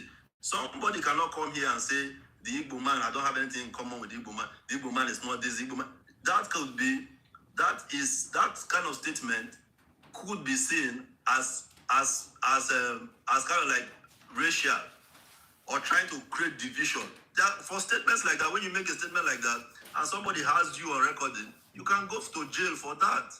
When Nigeria comes to a point whereby they are serious with we've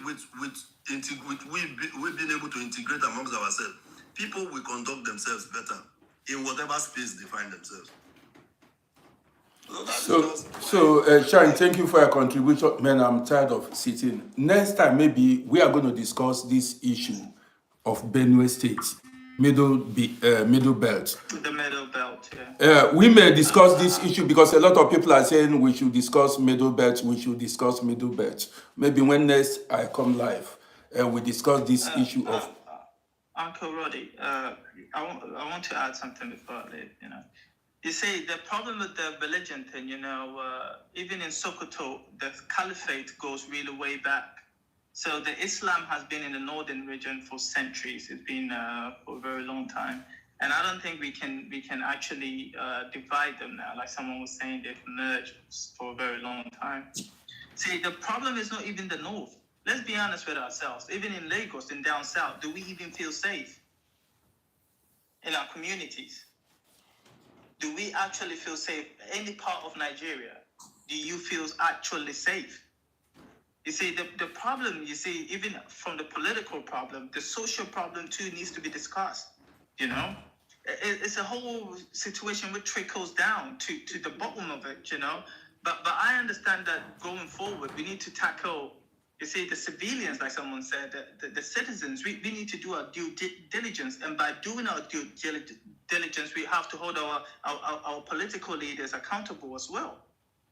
Like, we need to have a conversation about Nigeria. I think it's about time. We need, the stakeholders of Nigeria need to have a conversation. I think diversity can work. You see, our neighbor, you know, I don't like using that as an example because sometimes people feel ashamed about it, but we have to talk about it. Our neighbor is doing well, and it's not like they are full of the same people. They have different ethnicities too. But I think they figure it out. I mean, I'm talking about Ghana, right?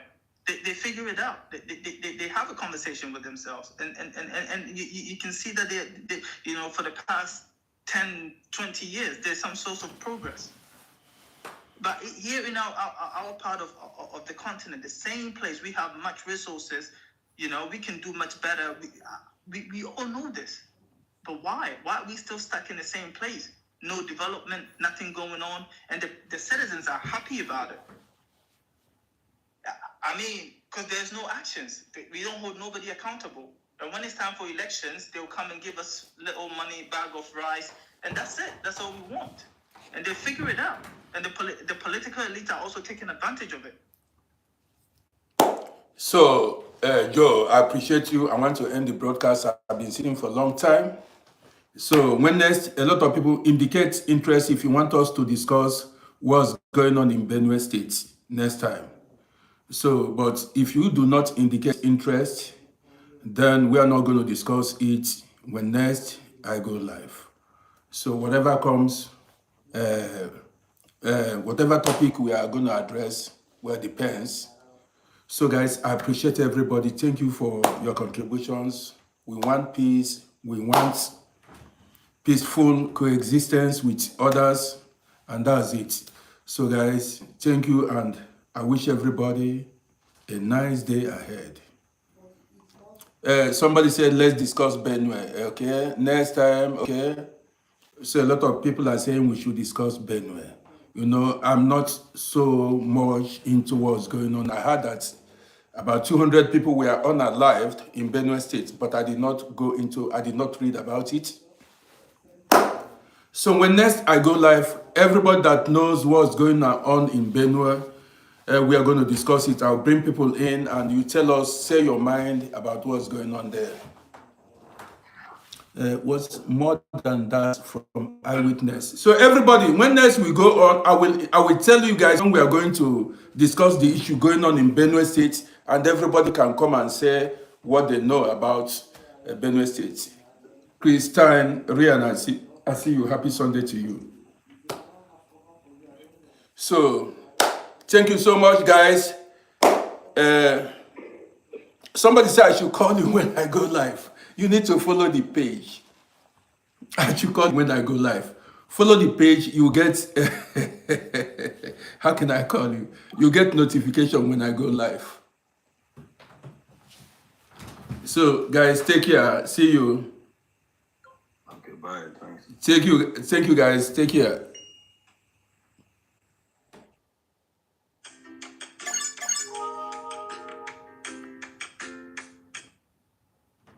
So, guys, take care.